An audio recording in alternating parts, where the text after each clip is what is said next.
Dari Universiti Teknologi Malaysia Skudai, kami bawakan kepada anda Temu Anwar Johor Bahru.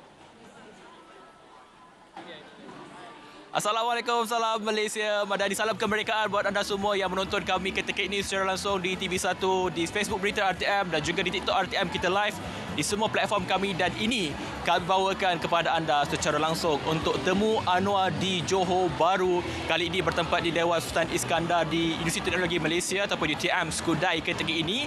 Dan saya boleh gambarkan kepada anda ribuan para pelajar, anak muda, para pendidik turut hadir hari ini memenuhi DSI ataupun Dewan Sultan Iskandar untuk menanti ketibaan Yang Amat Berhormat Perdana Menteri pada bila-bila masa sahaja lagi.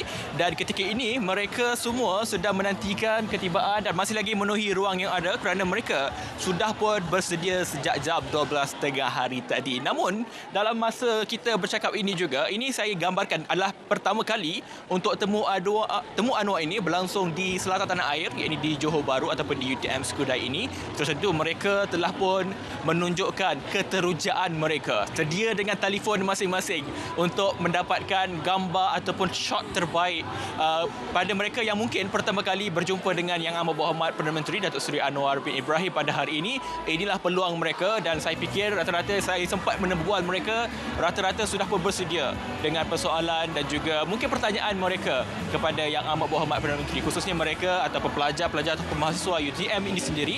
Dan fahamkan juga ada pelajar daripada tingkatan 6, pelajar-pelajar daripada matrikulasi yang berada di sekitar Johor Bahru untuk bersama-sama dengan yang lain ini untuk Temu Anwar pada kali ini. Adalah jarang-jarang sekali berlaku peluang ini untuk mereka, dan inilah peluang untuk mereka bertanya apa jua soalan kepada Yang Amat Berhormat Perdana Menteri seketika saja lagi untuk sesi Temu Anwar. Dan ketika ini kita masih lagi menantikan ketibaan Yang Amat Berhormat Perdana Menteri yang dilaporkan sudah pun berada di sekitar ini, dan kita lagi memberikan isyarat ataupun signal yang jelas kepada anda tentang ketibaan Yang Amat Berhormat Perdana Menteri sebentar sahaja lagi. Dan ketika ini barisan tertinggi Kerajaan Negeri Johor, khususnya Lembaga Pengurusan Universiti, barisan tertinggi UTM ini sendiri dan juga para pelajar MPP khususnya mengambil bahagian dan juga bekerja keras untuk menjayakan Temu Anwar di UTM di DSI pada hari ini. Alhamdulillah cukup ramai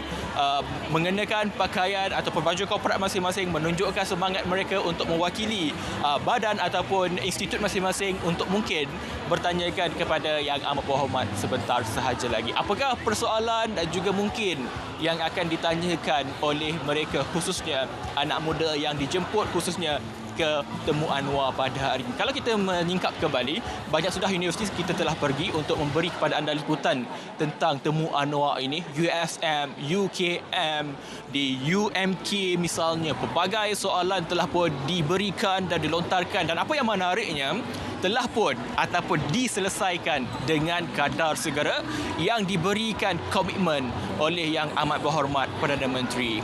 Inilah dia anak-anak muda yang sudah pun bersedia dengan kamera masing-masing untuk mendapatkan gambar yang terbaik. InsyaAllah saya yakin dan percaya, kita semua tahu apabila tibanya Yang Amat Berhormat Perdana Menteri, mereka ini akan mungkin bersesak-sesak untuk mendapatkan gambar. Ini dia anak-anak muda yang sudah pun bersedia untuk menyambut ketibaan Yang Amat Berhormat Perdana Menteri Datuk Seri Anwar bin Ibrahim. Inilah keterujaan yang kita boleh gambarkan kepada anda. Ini dah sorakan yang anda boleh dengarkan langsung ketika ini. Kalau kita boleh bawakan kepada anda ketibaan Yang Amat Berhormat Perdana Menteri yang telah pun dikabarkan telah pun tiba di pekarangan UTM ataupun DSI pada hari ini. Dan ini dia, pelbagai bangsa mencerminkan dan juga manifestasi perpaduan di negeri Johor ini cukup kuat sekali. Suka saya gambarkan perkara ini. Inilah bukti bahawa perpaduan itu menyatu padukan kita. Apatah lagi kita ketika ini dalam tempoh menyambut Hari Kebangsaan dan juga Hari Malaysia sehingga 16 September ini. Malaysia Madani, tekad perpaduan penuh harapan telah pun dicurahkan dan juga dimanifestasikan oleh mereka untuk dipaparkan semangat mereka, keterujaan mereka kepada tetamu kehormat kita pada hari ini, Yang Amat Berhormat Perdana Menteri, pemimpin nombor 1 negara. Ini dia ketibaan Yang Amat Berhormat Perdana Menteri Datuk Seri Anwar bin Ibrahim diiringi didampingi oleh Yang Amat Berhormat Menteri Besar Johor, Datuk On Hafiz Ghazi, turut kelihatan mengiringi Yang Amat Berhormat Perdana Menteri, pengurusan tertinggi Lembaga Pengurusan Universiti dan juga barisan Majlis Perwakilan Pelajar. Dan ketika ini, Yang Amat Berhormat Datuk Seri Anwar bin Ibrahim menuju ke pentas utama dan sempat beramah mesra dengan para pelajar, berkesempatan untuk bergambar secara terus bersama dengan Yang Amat Berhormat Perdana Menteri ketika ini. Inilah sambutan hangat dan juga luar biasa yang diberikan oleh anak muda, khususnya mahasiswa di UTM, kepada pemimpin nombor 1 negara, Datuk Seri Anwar Ibrahim. Sorakan demi sorakan masih lagi kedengaran ketika ini. Mereka masih lagi setia berdiri untuk mendapatkan gambar terbaik secara dekat dan bersemuka dengan Yang Amat Berhormat Perdana Menteri. Ini yang saya gambarkan awal tadi berkenaan dengan warna-warna perpaduan. Tidak kira Melayu, Cina, India atau siapa pun, semuanya mendekati Yang Amat Berhormat ketika ini untuk mendapatkan, mungkin inilah ruang pertama kalinya mereka semua dapat melihat Yang Amat Berhormat Perdana Menteri secara dekat dan juga secara berdepan ini. Iaitu lambaian Yang Amat Berhormat Perdana Menteri. Dan di Dewan ini sahaja boleh memuatkan 3,456 orang dalam satu-satu masa. Namun, saya yakin dan percaya ruangan ini lebih daripada yang disasarkan atau dimuatkan, kerana di setiap tangga juga ada mereka mengambil kesempatan untuk duduk untuk mendapatkan pandangan serta mengikuti temu Anwar yang akan berlangsung pada bila-bila masa sahaja lagi ketika ini.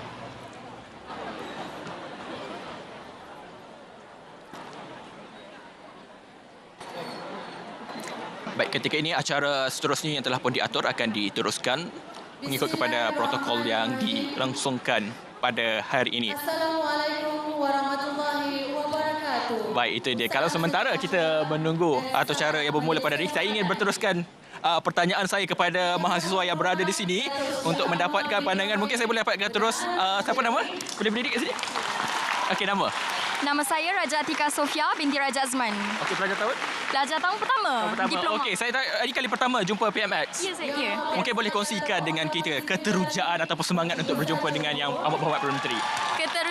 Keterujaan saya tidak boleh dikira. Memang sangat teruja, tapi pada masa yang sama juga gemetar. Ada soalan?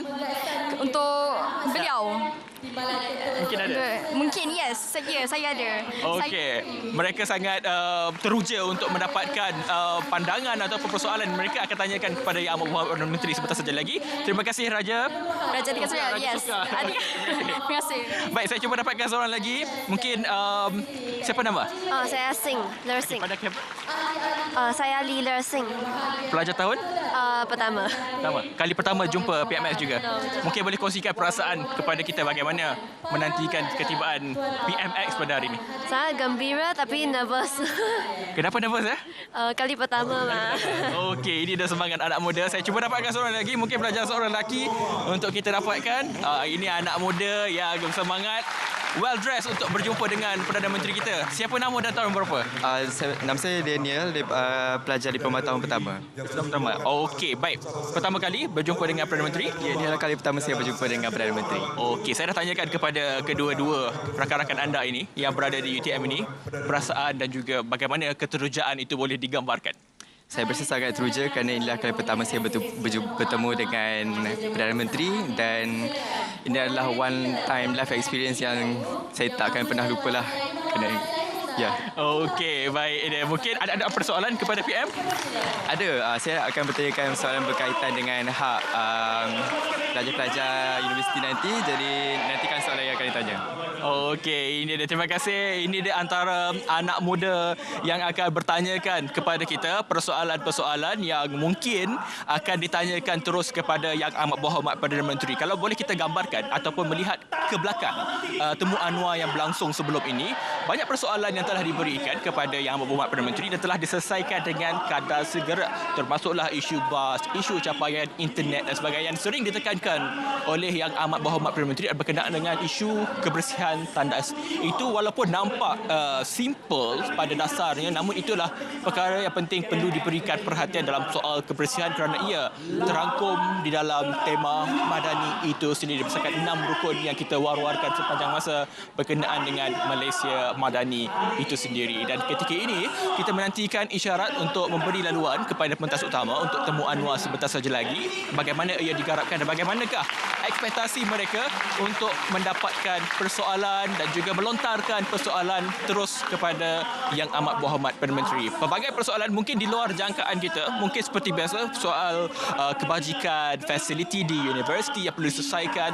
Namun banyak lagi perkara-perkara yang mungkin akan ditanyakan oleh mereka, khususnya kerana kita melibatkan bukan saja pelajar di UTM tetapi pelajar daripada tingkatan 6 yang bertukar kepada kolej ketika ini. Pelajar-pelajar matrikulasi mungkin ada keperluan-keperluan yang mereka perlukan. Dan ketika ini saya serahkan ke pentas utama. Said Munawar, Said Mustar akan mengetuai dan juga menjadi moderator untuk temu Anwar Johor Bahru. Kita terus saja ke pentas utama.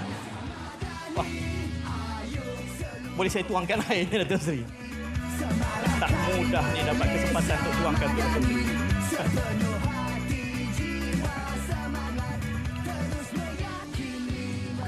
Bismillah. Datuk Seri sangat berstamina, Datuk Seri.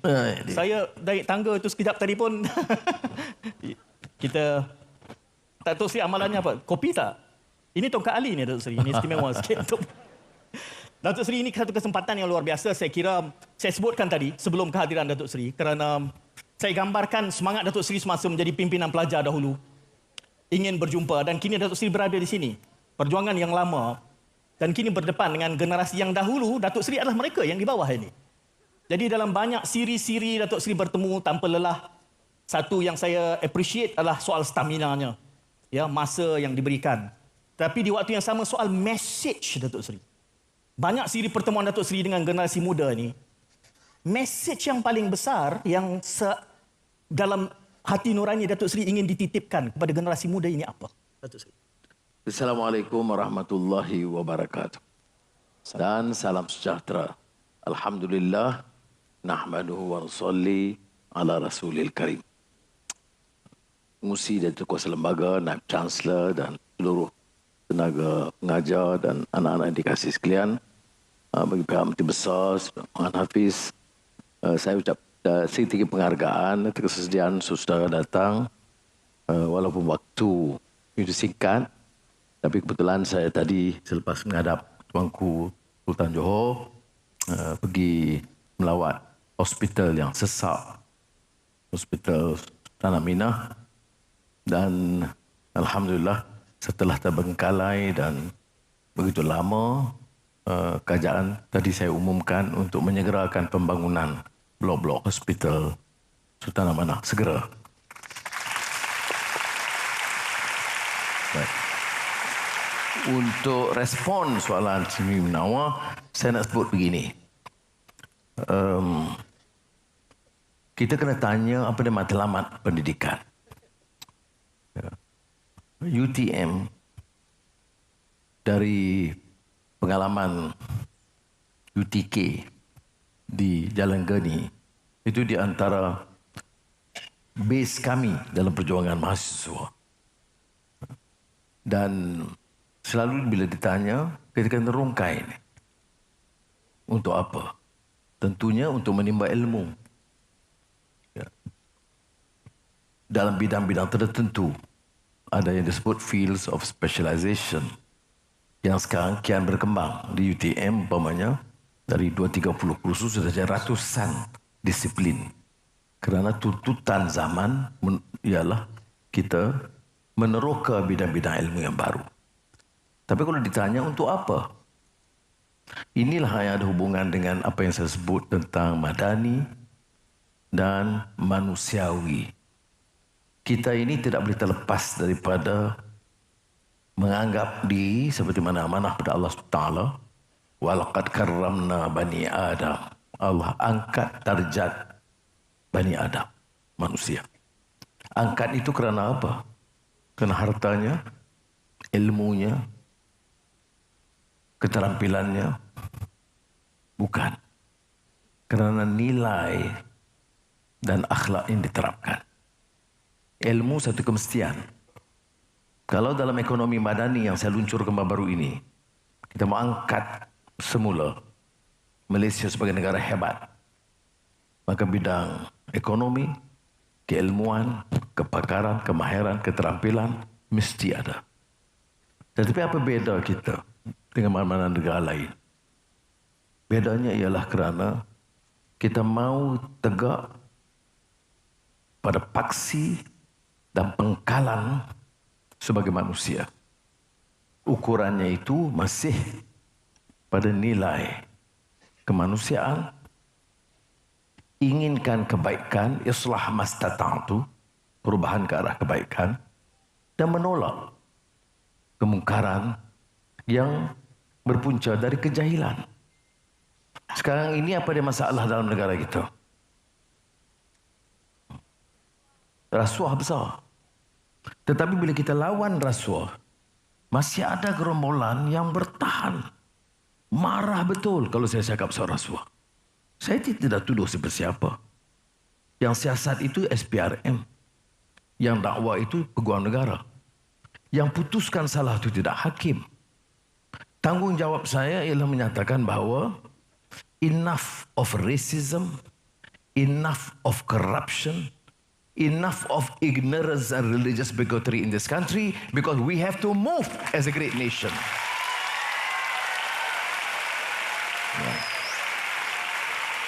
Dan ini saya sebut di universiti, dan universiti harapan kita, saudara. Belanjanya besar, harapannya tinggi. Bukan untuk saudara jadi pakar teknologi atau penjurutera, keterampilan mana-mana bidang. Tetapi generasi yang harus lebih baik daripada generasi terdahulu.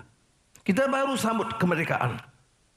Alhamdulillah, sambutan di Putrajaya itu luar biasa, di antara terbaik yang pernah disambut oleh rakyat.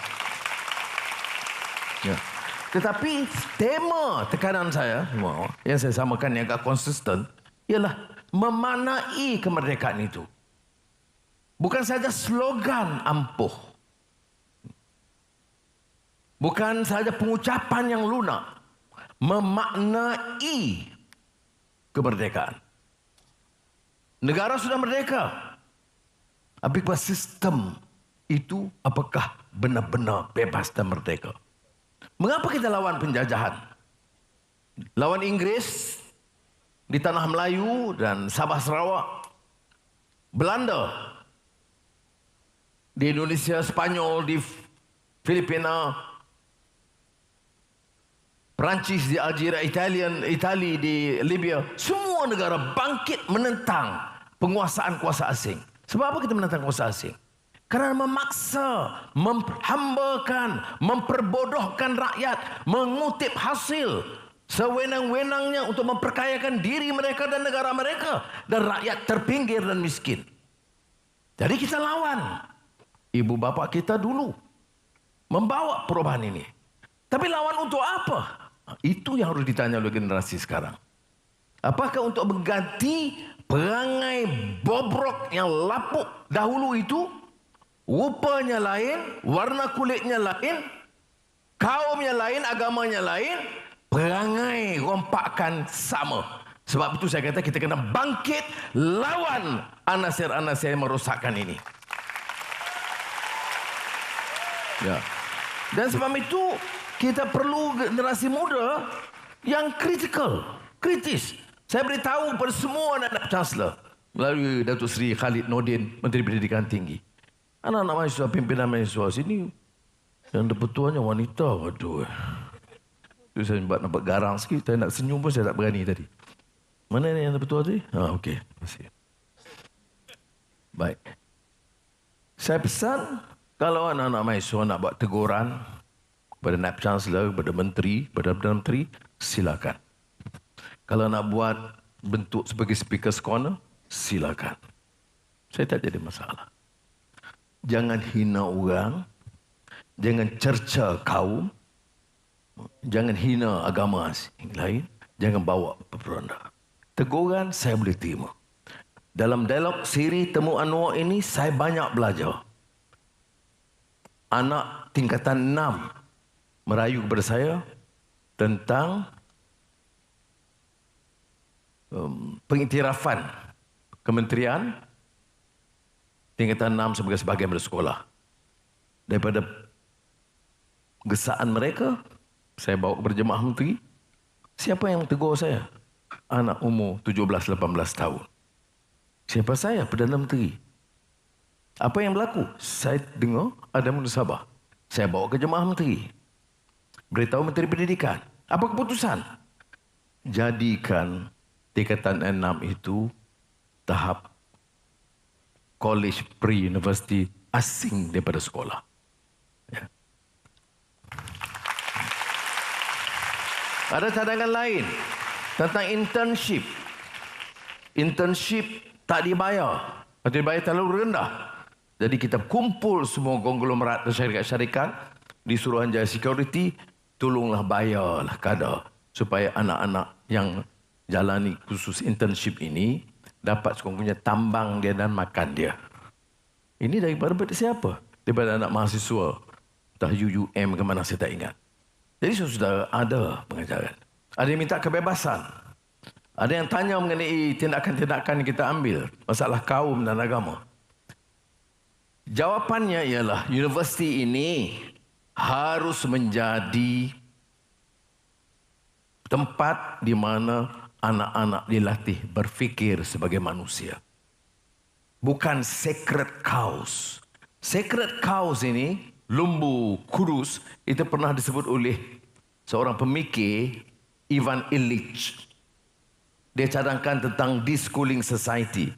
You go to the best schools, with the best libraries, with the best laboratories, but you create sacred cows, unthinking, not creative, and not critical.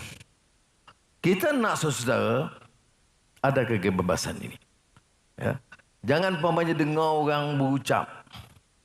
Oleh kerana pakaian itu berjubah, kemudian dia berucap depan puluh ribu orang. Nabi Allah Adam itu pernah turun di Gunung Jerai Kedah. Semua tepuk tangan. Ya. Maknanya saya tanya dia belajar apa di sekolah? Oh, dia belajar Islam. Apa Islam tak pernah ajar kita berfikir, memutus ikut fakta atau ikut orang kerana janggutnya atau tudungnya atau serbannya? Ini yang saya sebut perlu kita ada nilai. Kena ingat. Ada sekarang ni nak bangkit balik. Ini Melayu, mesti jaga Melayu saja. Tidak ada tempat orang Cina. Atau orang India kata ini masalah India saja. Saya kata enough. This country has the capacity to serve all Malaysians. Ya. Melayu tetap bahasa rasmi. Islam tetap agama persekutuan. Hak kesemuan Melayu Bumi Putera tidak harus dipertikai. Kedudukan raja-raja Melayu, bukan raja Cina, bukan raja India, diterima. Itu tak dipersoalkan. Tetapi hak setiap agama, setiap kaum, setiap bahasa, kita harus jamin. Apa yang jadi masalahnya? Mengapa nak perang, nak gaduh soal ini? Anwar dia okey, tapi dia alat Cina. Saya bagi apa kepada Cina? Saya bagi apa yang hak kepada mereka? Ada orang India kata, oh, Anwar, you are not doing enough for the Indians. You didn't announce special education for the Indians. Saya kata, bila saya kata, keutamaan saya bukan mercu tanda, bukan gedung-gedung besar. Keutamaan saya ialah kemudahan asas pendidikan. Saya tidak mau hebat nama Perdana Menteri. Tetapi sekolah anak-anak saya, di kampung, di Ulu, tandas pun rosak. Tak ada siapa peduli. Bumbung bocor, tak ada siapa peduli. Jadi tahun ini sebelum Oktober 2023, pertama kali dalam sejarah saya kata, tidak harus ada sebuah sekolah. Sekolah Melayu, sekolah Cina, sekolah Tamil, sekolah Arab, sekolah manapun yang tandasnya rosak yang tak boleh digunakan oleh anak-anak kita. Apa ini program Melayu, program India, program Tamil? Tak. Ini program anak-anak kita. Sama macam rencana saya menoktahkan kemiskinan tegar. Kemiskinan tegar ini ada sekitar 136,000 keluarga. Saya kata, takkanlah pula dengan gedung, dengan dewan hebat seperti ini, lebuh raya begitu besar, bangunan pencakar langit, Twin Towers, kemudian ada orang miskin beli susu bayi untuk bayi yang baru lahir, tidak cukup uang. Beli school uniform, tak cukup uang untuk anak pergi sekolah. Malu anak pergi sekolah kerana uniform tidak ada, kerana ayahnya miskin. Saya kata tak boleh.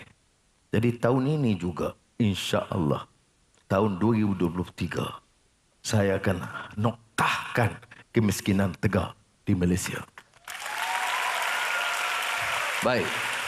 Jadi kalau tanya rumusannya, supaya ada soal sesi soal jawab ni. Rumusannya apa? Anak-anak fikir. It's your future. This is your country. You must decide your future.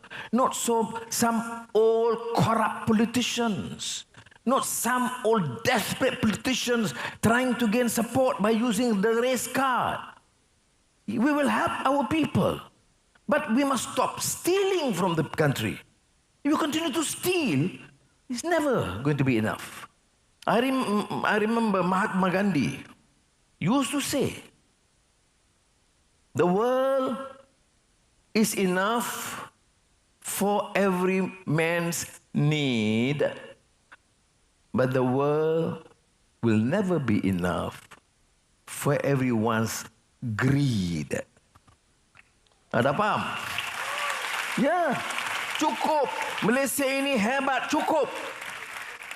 Tapi kalau kita kawal orang yang tamak halobah, kita hentikan amalan rasuah dan curi ini. Ya. Bila kita nak tangkap dia rasuah curi, saya adalah pejuang Melayu. Tak pernah mendengar dia cakap Melayu. Sekarang ni, jadi kita kena, bagaimana nak selesai? Kena fikir. Dengar boleh dengar. Tapi kena nilai. Belajar sampai universiti. Nilai. Benar, ya. Tak benar, no. Ini yang kita harap. Kau tanya saya, apa cita-cita saya melihat dalam siri Temu Anwar? Belum ada rekod mana-mana menteri atau Perdana Menteri yang setiap program, setiap negeri saya cuba celah sejam jumpa anak-anak mahasiswa. Sebab apa? Saya nak mereka bersama, berfikir dan tahu angkat martabat negara ini. Karena saya nak negara ini dalam 5-10 tahun menjadi negara paling hebat di rantau Malaysia ini. Asia. Terima kasih. Yes, sorry. Took a longer time. Silakan Datuk Seri. Terima kasih Datuk Seri memberikan ruang kepada, sebelum terus kepada soalan-soalan, Datuk Seri, saya cuma cuplik sedikit tadi apabila Datuk Seri mengatakan sesi sebegini Datuk Seri juga belajar. Mana ini satu kesempatan yang sifatnya reciprocal, Datuk Seri. Bahawa khalayak yang hadir ini ada bahan, ada bendanya yang akan mendidik pemimpin setinggi wa imam Perdana Menteri sekalipun. Tak tinggi sangatlah lebih. Datuk Seri juga menyebutkan bahawa miskin tegar akan dinoktahkan tahun ini 2023. Jadi kita berikan tepukan atas komitmen itu. Kita tahu debatnya ada yang mengatakan tak mungkin, tapi mungkin mereka tidak faham antara miskin tegar dengan miskin relatif. Tapi tak apa. Kita berikan ruang untuk khalayak yang hadir ini bertanyakan soalan. Boleh kita berikan ruang? Silakan Cik Jaiz. Soalan daripada tuan-tuan yang hadir. Baik, terima kasih Tuan Syed. Mohon izin Yang Amat Berhormat Perdana Menteri untuk kami buka ruang kepada... Sila. Okey, dipersilakan kalau ada para tetamu, para hadirin untuk bertanyakan soalan secara terus. Yang susah naik pensilah jawab. Ada. Sekejap. Ya. Mohon.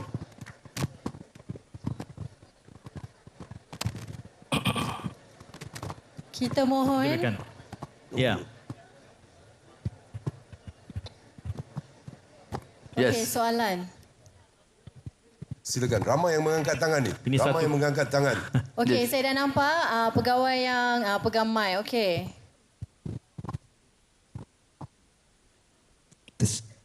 Bismillahirrahmanirrahim. Assalamualaikum warahmatullahi taala wabarakatuh dan selamat petang saya ucapkan kepada Datuk Seri. Pertama sekali saya Muhammad Hakim bin Muhammad Zain, pelajar tahun 3 Ijazah Kejuruteraan Petroleum. dan juga merangkap sebagai timbalan yang dipertua YDP 1 MPP UTM. Jadi sebelum saya melangkah ke soalan saya, suka untuk saya mewakili rakan-rakan mahasiswa di sini untuk merakamkan setinggi-tinggi penghargaan atas kesudian kepada Yang Berhormat Perdana Menteri kita untuk bersama-sama menghadirkan diri, meluangkan masa bersama saya percaya bukan sahaja para pelajar UTM, bahkan seluruh warga di sekitar Johor Bahru ini. Terima kasih Datuk Seri.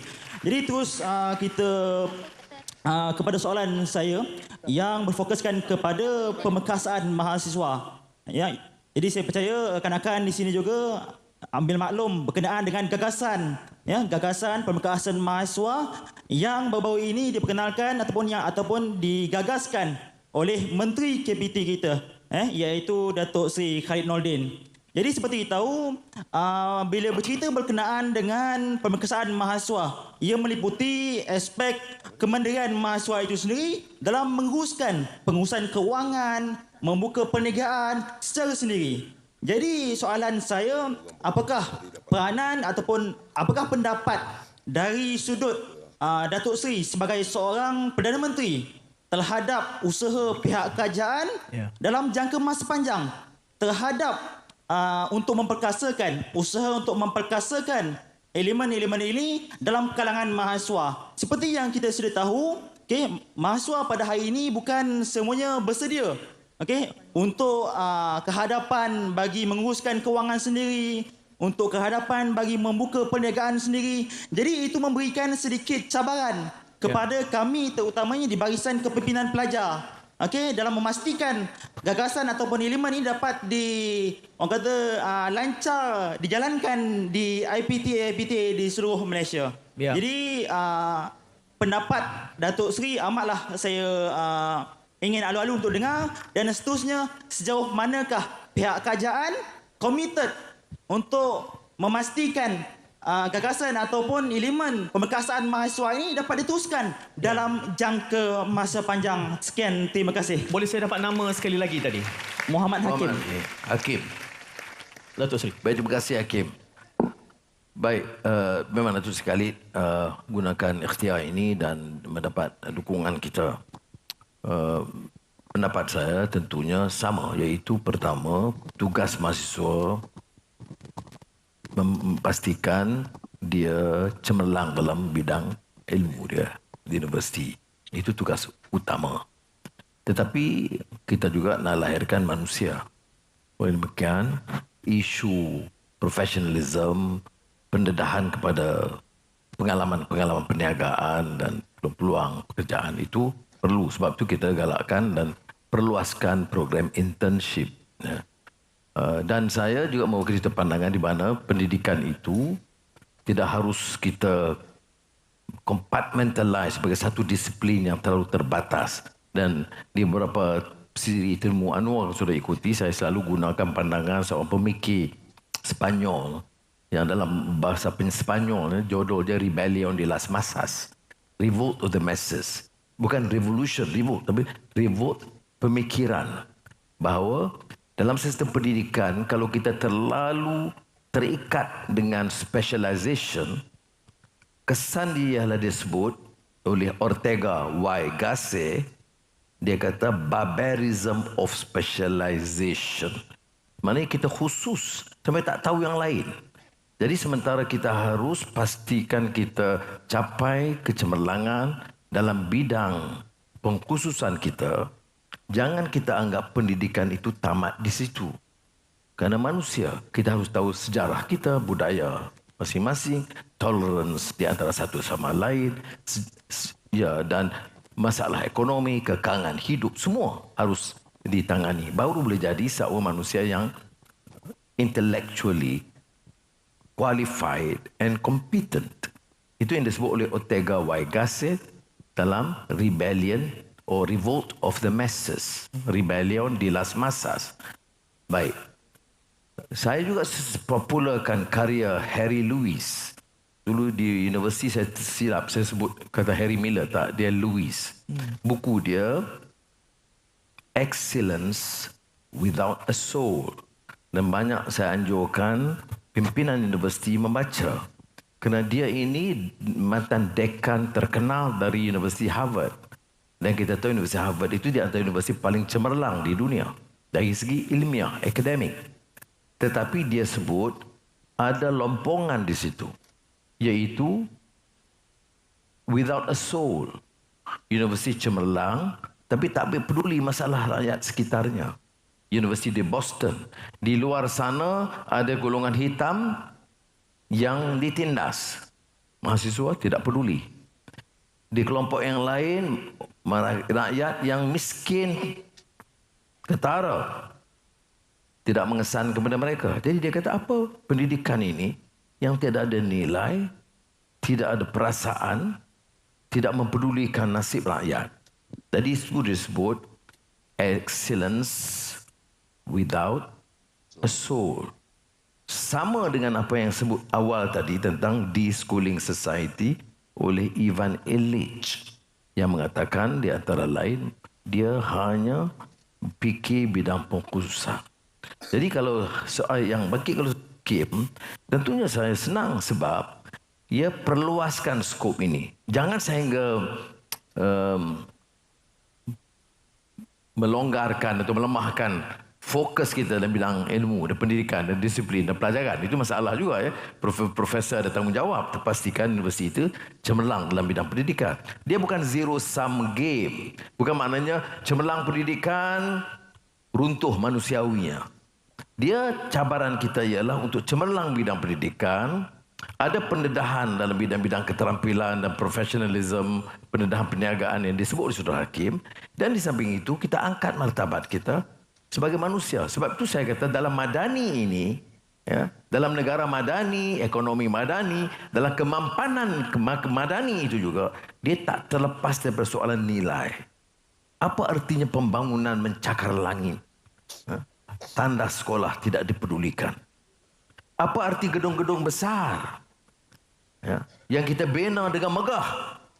Pekerja di dalamnya itu ditindas dengan gaji yang sangat rendah dan mengaibkan. Apa arti negara kian cemerlang dan maju dengan catatan angka-angka yang menakjubkan, tetapi akhlak dan moral anak mudanya tercorot entah ke mana. Jadi sebab itu pendidikan itu haruslah mencakup satu bidang yang lebih luas. Arigatou gozaimasu. Terima kasih. Okay. Terima kasih yang berhormat. Jadi kita buka lagi soalan, okey, daripada Ketua MPP kita. Presiden. Dipersilakan.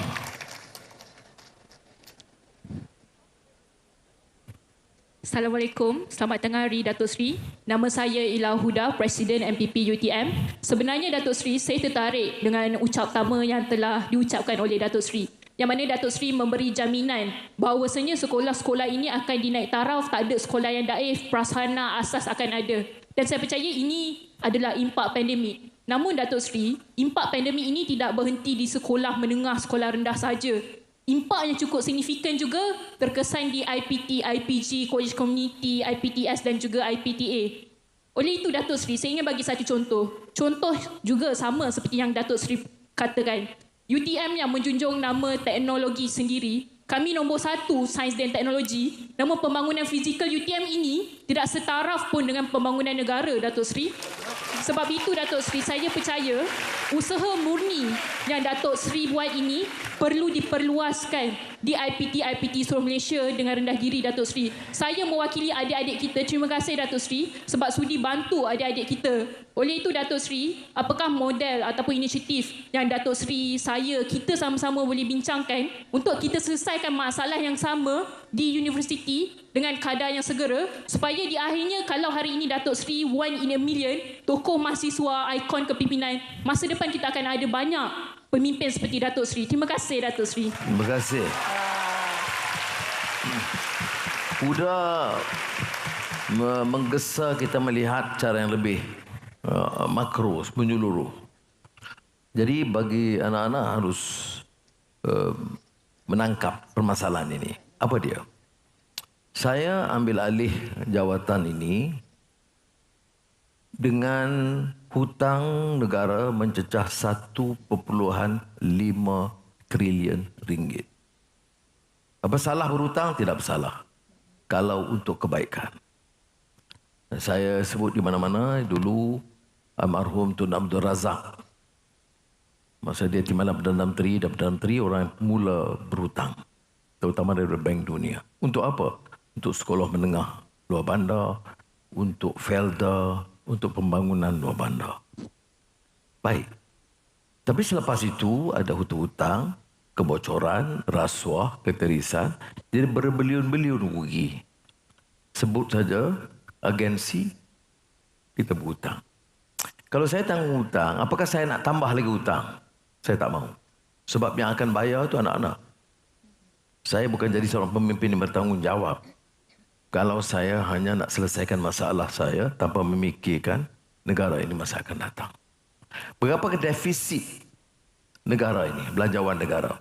Masa saya Menteri Keuangan dulu, 90-an akhir. Belanjawan negara itu ada lebihan. Tak hutang. Tak ada hutang baru. Bayar hutang dan belanjawan lebihan disebut. Sekarang belanjawan defisit. Berapa? 5.6%. 10 bilion bayar hutang. 10 bilion lagi defisit. Jadi saudara, oleh itu kita terpaksa tetapkan dalam apa yang disebut fiqh aulawiyat. Fiqh atau perencanaan mengikut keutamaan.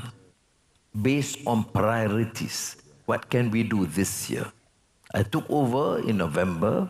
So I said, this year, my main priority is to wipe out hardcore or abject poverty. Number 2, I want to make sure that all schools, my children from any part of this country, have a decent school with decent facilities. Itu langkah pertama. Ada yang mendesak. Ya, jalan-jalan berlubang mana-mana tempat kita kena buat. Ada tadi hospital Tunku Sultan Aminah. Saya tak ada pilihan. Pergi tengok katil kiri, katil ke tengah, katil di lorong-lorong jalan kerana terlalu sesak. Kalau saya tanya mengapa kita tinggal bertahun-tahun ni, saya tak tahu.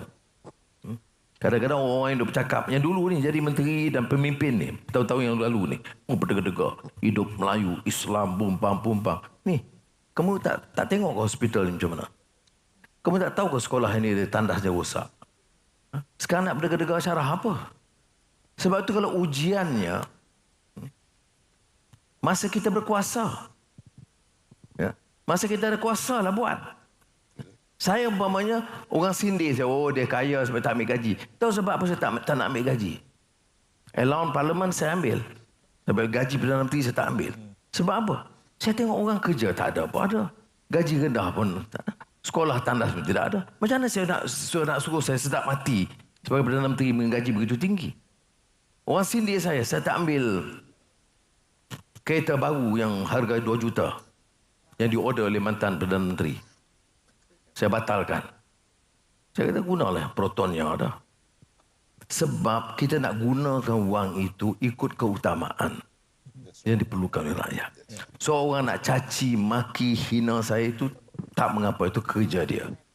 Saya sekarang ada tanggungjawab. Saya nak buktikan ada anak Melayu, anak Islam, anak Malaysia. Bila diamanah sebagai pemimpin, dia tak curi harta rakyat dan khidmat untuk rakyat. Jadi baik, bila kita tengok ini semua, baik, tahun depan apa? Tahun ini saya dah bagi tahu beberapa bilion tambahan untuk ini. Tahun depan, saya tengok gaji, pelarasan gaji, pensyarah, profesor, penjawat awam, dah 10-12 tahun tak dikaji, tak dinaiki. Ini pensyarah boleh tepuk tangan. Ya. Yes. Betul. Saudara, what is wrong with our country? Tapi itu ada juga yang profesor menjadi macai belah sana lagi. Saya pun tak faham. I mean, What is wrong? Sampai 12 tahun tak di... Padahal peraturannya setiap 10 tahun ada gaji. Jadi bila mari saya, semua tandah bocor pun kerja saya. Gaji dan pun kerja saya. Tapi saya tak boleh komplain. Jadi saya ada tanggungjawab saya kan. Finally siapa? Salah Perdana Menteri ya. Okey, baik. Jadi itu kita hidupkan jawatankuasa itu dan kaji dan teliti. Kemudian hospital. Jadi tahun ini tanya saya, ni belanjawan bulan Oktober, saya kena tengok keadaan hospital, rumah sakit. Ibu bapa kita pergi beratur, tunggu berjam-jam. Kena selesaikan. Ya. Kalau Sabah Sarawak, Pen Borneo, lebuh raya, satu-satunya lebuh raya, bagilah siap. Perlu berapa bilion ni? 4 bilion lah. Kita dah ada lebuh raya Timur, Selatan, Utara, di Semenanjung Tanah Melayu. Bagilah. Itu kena selesaikan. Ya. Jadi, yang satu lagi ialah perumahan. Perumahan pekerja-pekerja sektor awam, polis dan tentera. Polis dan tentera ni kita minta dia kerja. Tengok rumah dia, usang. Jadi ini, sebab itu saya kata kita kena beri target untuk beberapa langkah. Itulah universiti akan masuk dalam senarai. Saya cuba yang mana mendesak, tapi tak boleh selesai semua. Baik, saudara. Untuk ini semua, kerajaan harus stabil. Harus kuat. Ya. Itu saudara kena faham. Dan untuk stabil, kerana tidak ada satu parti yang majoritinya jelas, kita harus gabung. Sebab itu Pakatan Harapan, Barisan Nasional, GPS Sarawak, GRS Sabah, kita gabung. Supaya kuat. Bila kuat, untuk apa? Untuk sama-sama jadi penyamun. Boleh juga macam Ali Baba, filem P. Ramlee itu. Ya. Dia, itu yang, hoi, hoi, ya, hoi. Dia bersatu untuk buat kebaikan. Saya syukur Alhamdulillah. Kita baru lagi pemerintah. Kita dapat catatan keyakinan orang. Kerajaan itu stabil. Ada yang dia takut, dia kata ada pengaruh golongan lampau agama dan naik. Ada memang, betul. Tiap baru ni Infineon daripada Jerman nak berlabur 5 bilion euro, 15 bilion ringgit. Dia tanya saya, terima kasih Prime Minister, kerajaan stabil. Terima kasih Prime Minister, economic policy that is clear. Baru ini ada Fortune Magazine buat interview dengan saya. Sangat positif. Tapi dia kata macam mana ni keadaan kaum, agama. Itu sama. Saya kan. Saya bagi dia keyakinan. Jadi dia labur 20 bilion ringgit. Ya. Ini bukan MOU, bukan cita-cita, cadangan tak. Elon Musk, terkaya di dunia, diburu oleh semua negara nak cari. Alhamdulillah, dia setuju jadikan Malaysia sebagai pengkalan bagi Asia Tenggara di Cyberjaya. Terutama kerana SpaceX itu mendapat penyertaan daripada 3 syarikat tempatan, components yang membantu melengkapkan program SpaceX. Starlink, saya pergi ke kawasan orang asli di atas bukit luar Ipoh. Dia kata, Tok Sri, dia ketua apa namanya? Ketua Tok Batin. Saya nak uji profesor ingat tak ingat dia. Jadi Tok Batin kata, Perdana Menteri bukan datang selalu. Boleh tak saya minta ni connectivity? Tok Batin ni Pastilah. Kita tidak ada akses kepada internet dan sebagainya. Anak kita nak belajar gitu gini. Jadi terus dalam tempoh 4 hari saya bawa Starlink, minta pegawai hantar ke kampung itu, ke Tunggang nama dia, ke Tanggung ke Tunggang ya, di Perak. Sudah. Is this important? Yes. You belajar di universiti. Dia dalam sekolah tu pun taif. Tak ada connectivity. Hal ini semua kita lakukan. Tapi percayalah saudara, bila kerajaan itu stabil, parti-parti yang dalam komponen perpaduan itu kuat, hentikan kerja sakau, tumpu pembangunan. Alhamdulillah, dalam masa singkat, kita nampak pelaburan mulai masuk dan segar. Sebab tu beberapa minggu yang lalu saya umumkan Special Finance Zone di Iskandar, di Forest City. Supaya orang kerja professionals di Singapura dengan kerjasama Menteri Besar, kita boleh kembangkan kegiatan di sini. Sudah. Bila ini berlaku, barulah hasil bertambah. Okey. Kalau tidak ada pelaburan, sebab tu saya kata dia ada kait mengait ini. Kerajaan harus stabil dan kuat. Pimpinan yang mesti ada integriti. Clarity dalam economic policies. Dan ease of doing business. Jangan melambat satu arah. Nak minta kerja borang 14 kena isi. Kena tunggu pergi 14 agensi. Kena berhentikan ini semua. Baru orang datang dan dengan Huda, dengan hasil yang bertambah, UTM dapat jaminan lah akan kita bantu. Give some time. Baik, terima kasih. Terima kasih. Datuk Seri, mikrofon saya okey. Boleh saya perpanjangkan, Datuk Seri izin saya perpanjangkan sikit soalan ini daripada Hakim dan Huda ini. Kerana kita tahu soal keutamaan. Datuk Seri menyebut soal fiqh awlawiyat itu tadi. Tapi di waktu yang sama juga, realitinya global, para pelajar ini juga bersaing di peringkat antarabangsa. Jadi bila menentukan mana yang utama sekarang dan kemudian itu, kalau kita melewatkan sesuatu, dia ada kesan untuk 4-5 tahun akan datang. Dan IPT kita juga berdepan dengan cabaran itu untuk mengimbangi persaingan antarabangsa untuk melahirkan pemain global. Boleh saya cuplik pandangan Datuk Seri soal keseimbangan ini? Sebab tu saya sebut dalam perencanaan kita, termasuk dalam ekonomi madani yang kita luncurkan baru ini dan beberapa hari yang lalu, Pelan Perindustrian Negara, kita adakan anjakan. Dulu ikut sektor, sekarang ikut mission. Tapi kalau kita identify umpamanya AI dalam bidang IT, digital transformation itu penting. Mana kita tak boleh tunggu tahun depan. Kita harus tentukan kemudahan itu sampai segera. Di universiti banyak keadaan kekangan kewangan, tapi ada lebih di bidang penyelidikan. Sekarang ini keputusan kita apa? Dulu penyelidikan ini silo. Majlis Sains Negara ada beberapa agensi penting, dia buat sendiri.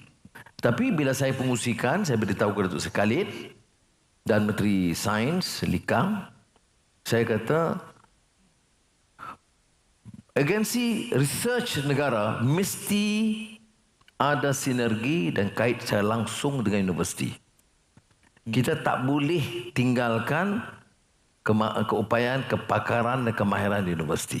Ini umpamanya pendekatan baru. Maknanya peruntukan untuk research, terutama di bidang-bidang yang kita anggap ikut prioriti tadi, akan tentunya ditambah untuk universiti. Dengan maksud menentukan kita mampu bersaing di peringkat antarabangsa. Baik. Ya, kita masih membukakan laluan. Cik Jais, silakan. Okey, soalan yang seterusnya dari ramai ni yang nak tanya. Saya tak pasti. Yang okey. pegang mikrofon?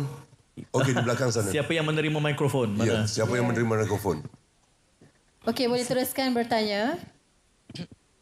Okay, Assalamualaikum Datuk Seri. Nama saya Syed Ali daripada tingkatan 6 daripada SSI Johor Bahru. Syed Ali, tingkatan 6. Syed Ali. Di sini saya ada dua soalan ringkas kepada Datuk Seri. Yang pertama ialah berkenaan dengan saya ingin memetik kenyataan Allahyarham Datuk Seri Salahuddin Ayub, iaitu wujud perbincangan di antara Kementerian Keuangan, Kementerian Pengajian Tinggi dan juga KPDN untuk memperkenalkan kad siswa rahmah ataupun kad diskaun siswa khas untuk pelajar pra-universiti dan juga pelajar IPT. Jadi adakah inisiatif tersebut akan dijayakan ataupun masih lagi dalam penelitian? Yang kedua, kerajaan perpaduan yang dikelola Datuk Seri saban hari menerima tohmahan dan fitnah dari pelbagai pihak, khususnya di platform anak muda seperti TikTok. Ini menyebabkan segala usaha hebat daripada Datuk Seri sendiri dan juga kerajaan perpaduan tidak sampai kepada rakyat. Saya yakin jentera komunikasi yang lemah di pihak kerajaan juga antara yang menyumbang kepada kemerosotan prestasi kerajaan perpaduan dalam PRN lepas. Juga ketidakkeupayaan agensi kerajaan seperti Kementerian Perpaduan, Kementerian Agama, Kementerian Kesihatan, Ketua Pengarah JECOM dan juga Pengarah Stratcom juga antara yang mengukuhkan lagi alasan untuk adanya reformasi dalam penerangan. Mohon pencerahan Datuk Seri kerana I believe unity government need a strong media unit. Terima kasih. Thank you. Terima kasih, Syed Ali. Kalau ada ribuan mahasiswa ini. Kalau itu tolong sampaikan, kan banyak membantu. Jadi di antara tugas yang saya rayu kepada saudara, ialah tolong sampaikanlah melalui media sosial, sedaya upaya, sampaikan kebenaran. Jadi, baik, sebelum itu soalan pertama tentang kad siswa rahmah, is in the program. Saya tidak pasti bila akan dilaksanakan dalam sidang Jemaah Menteri akan datang, akan saya bawa. Nama apa tadi? Syed Ali. Syed Ali, ya. Saya akan bawa cadangan Syed Ali akan dibentangkan dalam mesyuarat Jemaah Menteri.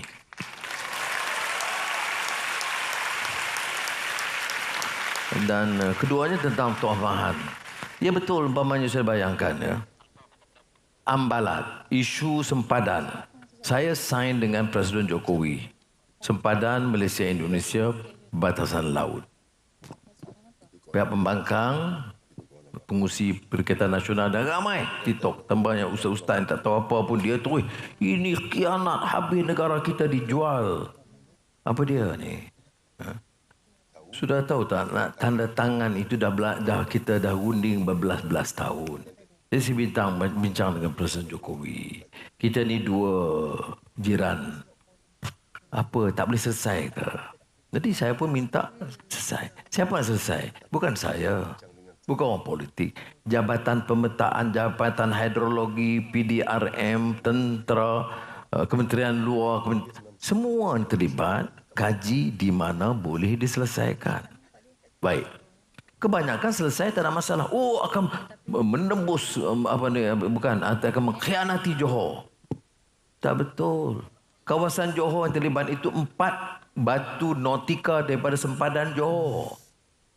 Itu fakta. Tapi fitnah itu kita tak terjawab kita. Sebab pergi kampung-kampung nak hasut.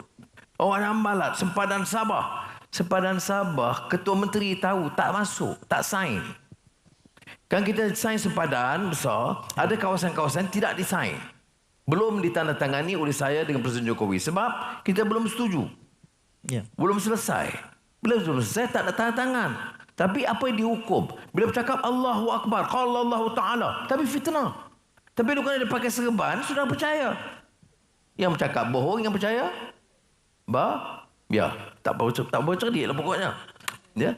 Jadi, ini yang saya bangkit. Ini sebagai satu contoh. Banyak yang lain saya nak sebut. Apa lagi yang disebut? Diorang selalu tuduh ni. Ya, menggadai masa Islam under siege. Bahawa Anwar ada khianati Islam. Saya tanya di parlimen, apa yang saya khianat? Apa yang saya khianat? Yang bagi kepada orang Kristian atau Buddhis at the expense of Islam on the Muslims. Tak ada. Ya. Dan saya kena juga terima kenyataan bahawa kawan-kawan saya yang bukan Islam pun ada. Dalam DAP, dalam GPS dan GDS ada. Dalam PH pun ada. Tetapi betul saya nak adil. Saya tak mau zalim dengan orang. Saya tahu apa kezaliman. Saya masuk keluar penjara 10,5 tahun lebih. Ya. Saya kena pukul setengah mati. Takkan saya nak geram nak pukul dia balik. Tak. Saya diuji oleh Allah Ta'ala. Sekarang saya jadi penguasa. Saya nak laksanakan dengan baik, saudara. Ya, nak kena faham. Ya. Khianat bangsa Melayu. Dari segi peruntukan bahasa Melayu, Dewan Bahasa, Institut Terjemahan, masa saya itu paling tinggi dalam sejarah. Lebih tinggi masa Perikatan Nasional Perintah. Itu fakta. Tetapi dalam TikTok lain. Tanam kebencian-kebencian. Dakwah apa ini? Saudara. Ini Anwar menganiayai, menzalimi negeri-negeri dikontrol oleh PAS. 4 negeri ini. Saya keluarkan kenyataan di parlimen. Peruntukan untuk Kelantan, Terengganu, Kedah dan Perlis lebih tinggi tahun ini di bawah Anwar daripada tahun lalu dan 2 tahun dan 3 tahun yang lalu. Dan ini fakta.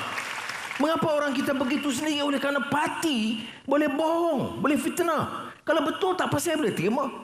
Oh, Anwar pergi konsert. Aduh, hai. Saya pergi konsert, saya tengok program tu, Amy Search, lagu Isabella, satu lagi Misha Omar, satu lagi Siti Nurhaliza. Kemudian ada kata band budak-budak muda sikit. Saya kata okey, saya pergilah. Dia buat kebajikan, amal sebagainya. Saya pergi. Kemudian habis dekat pukul 11 ini semua penyanyi utama keluar dan tinggal yang band-band anak-anak muda. Jadi dia bagi tahu saya, Tok Sri kau nak balik sekarang pun boleh. Jadi saya masa itu saya terfikir saya ni orang tua. Anak-anak muda ni hormat. Oh, Perdana Menteri datang. Tapi bila nak main, Perdana Menteri balik. Jadi saya terfikir juga. Balik pun boleh. Balik kan, saya fikir macam apa pula anak-anak ni fikir. Masa saya muda, itu zaman Beatles. Oh, biaya, you know. Saya pun lompat juga. Bukan maksiat. Bukan saya minum arak, peluk-peluk, cium-cium, tak ada. Ni kadang-kadang orang hipokrit. Masa dia muda boleh, orang lain semua tak boleh. Maksiat. Maksiat apa? Tak ada arak. Tak ada pergaulan bebas. Jadi saya kata, no. Saya bincang dengan Azizah. Saya kata, okeylah, kita stay lah, tunjuk budak. Dong-dong saya pun tak nak dengar. Tapi tak apalah. Dan itu acara maksiat. Kemudian dia kata ada orang budak tahfiz datang. Saya salah, bukan saya. Saya diundang hadir. Tapi tengok. Jadi memfitnah itu menjadi budaya dan dibetulkan atas nama agama. Sudah. Saya tanya, salah apa? Kemudian baru ini sekali ditanya tentang universiti nak buat peraturan. Tanya saya akan beritahu sekali. Ni anak-anak muda nak buat kebudayaan, buat je lah. Tak ada masalah. Nak buat UTM, buat je. Yang tak boleh apa? Minum arak. Yang tak boleh apa? Pergaulan bebas, cium-cium dia lebih. Tapi yang lain nak menari sikit, apa salahnya? Budak-budak muda. Ini tanya kebudayaan masa hari kebangsaan, boleh pula? Ni Dayak pakai macam ni, boleh? Jadi kita hormatlah budaya lain. Apa saya pergi? Tak. Itulah sekali. Dah berapa puluh tahun. Saya pun jarang tak pergi. Banyak kerja lain. Tapi kalau saya nak tinggal, saya fikir macam anak-anak muda ni fikir, wah, mentang-mentang Perdana Menteri ni, Siti Nurhaliza dia dengar. MA Search, okey, yang kami ni entahlah. Jadi saya ni mana sebagai orang tua. I want to feel, I want them as my children to feel bit comfortable. Ya. Tapi memang betul dalam kumpulan itu ada budak-budak sikit-sikit itu lompat-lompat. Iyalah. Ya. Hari itu saya pergi ke mana? Kelantan. Dia pompa dia menjaga barat. Saya pun lompat-lompat sikit. Dia ambil tengok. Inikah madani? Inikah nilai madani? Lompat-lompat macam kera di universiti? Inikah cara nak ajar universiti? Saudara, ini dia dah jadi TikTok ni sekarang. Jadi, saya cuma nak kata, okey, you makilah saya banyak mana pun. Besok kalau ada muzik macam tu ada kat luar, lompat saya lompat juga sikit. I don't care. Understand? Ya. Melainkan, kalau majlis ada minum arak, pukul orang ke, lompat cium-cium, tak buatlah. Ini dia yang saya nak sebut. Ya? Meraihkan kebudayaan. Walaupun kadang-kadang tidaklah saya nak kata sesuai sangat, tapi kadang-kadang kita ini cepat sangat. Tak boleh. Sebagai Perdana Menteri Madani, tidak boleh pergi ke konsert maksiat. Saya tak tahu kat mana maksiat dia. Ya, kalau tak digalakkan dia lah. Ya. Saya dah buat majlis mengaji, zikir tu sekali. Oh, ni malam ni zikir. Esok konsert maksiat. Jadi ini saya terima kasihlah kepada Syed tadi. Syed Ali dan Tuan Mahani. Betul ada kelemahan kita dalam communication. Saya akui. Ya, saya ingatkan di bawah-bawah ini, Anwar ni alat DAP. Pecacai Cina. Saya pergi undi dengan negara Cina, Anwar dah serah kepada negara Cina. Anwar sekarang hari-hari naik kapal terbang, helikopter terbang mana. Saya Perdana Menteri kapal terbang kerajaan tu ada, kau pakailah. Kamu nak jealous apa? Oh, dia naik helikopter pergi. Dah program kerajaan. Boleh. Apa salahnya? Okey, malam ni saya kempen. Okey. Tapi tadi saya naik kapal terbang kerajaan. Datang. Balik kan saya naik kapal terbang kerajaan. Ini program kerajaan. Pergi hospital. Menghadap tuanku. Saudara. Mensabarlah. Semua Perdana Menteri sebelum ini pun begitu. Termasuk yang bersatu, yang pas. Semua sama je. Tapi tang ini kalau dia guna TikTok, fitnah dan saudara. Kamu pakailah jubah 4 kali besar pun. Fitnah juga. Dan kita harus didiklah masyarakat kita. Jadi saya harap sementara ini adik-adik, ya terima kasih banyak. Adik-adik bangkitkan semangat baru ini. It is your role. Bukan saja-saja. Sebab apa saya aja? Sebab apa communication kerajaan aja? You kena jawab. Apakah itu majlis maksiat atau tidak? Apakah tak boleh seorang Perdana Menteri hadir ke majlis kebudayaan? Apakah di Malaysia ini macam hari kebangsaan ada tarian-tarian Cina, Tamil, Dayak, Kadazan, kadang-kadang pakaian yang tak sama dengan peraturan Islam? Apakah tak boleh? If you think tak boleh, okay, you boleh support mereka. Tapi kalau kata you boleh, Said Ali, you kena panggil kawan-kawan ni, ribuan ni, tolong terangkan yang betul dan pertahankan yang benar.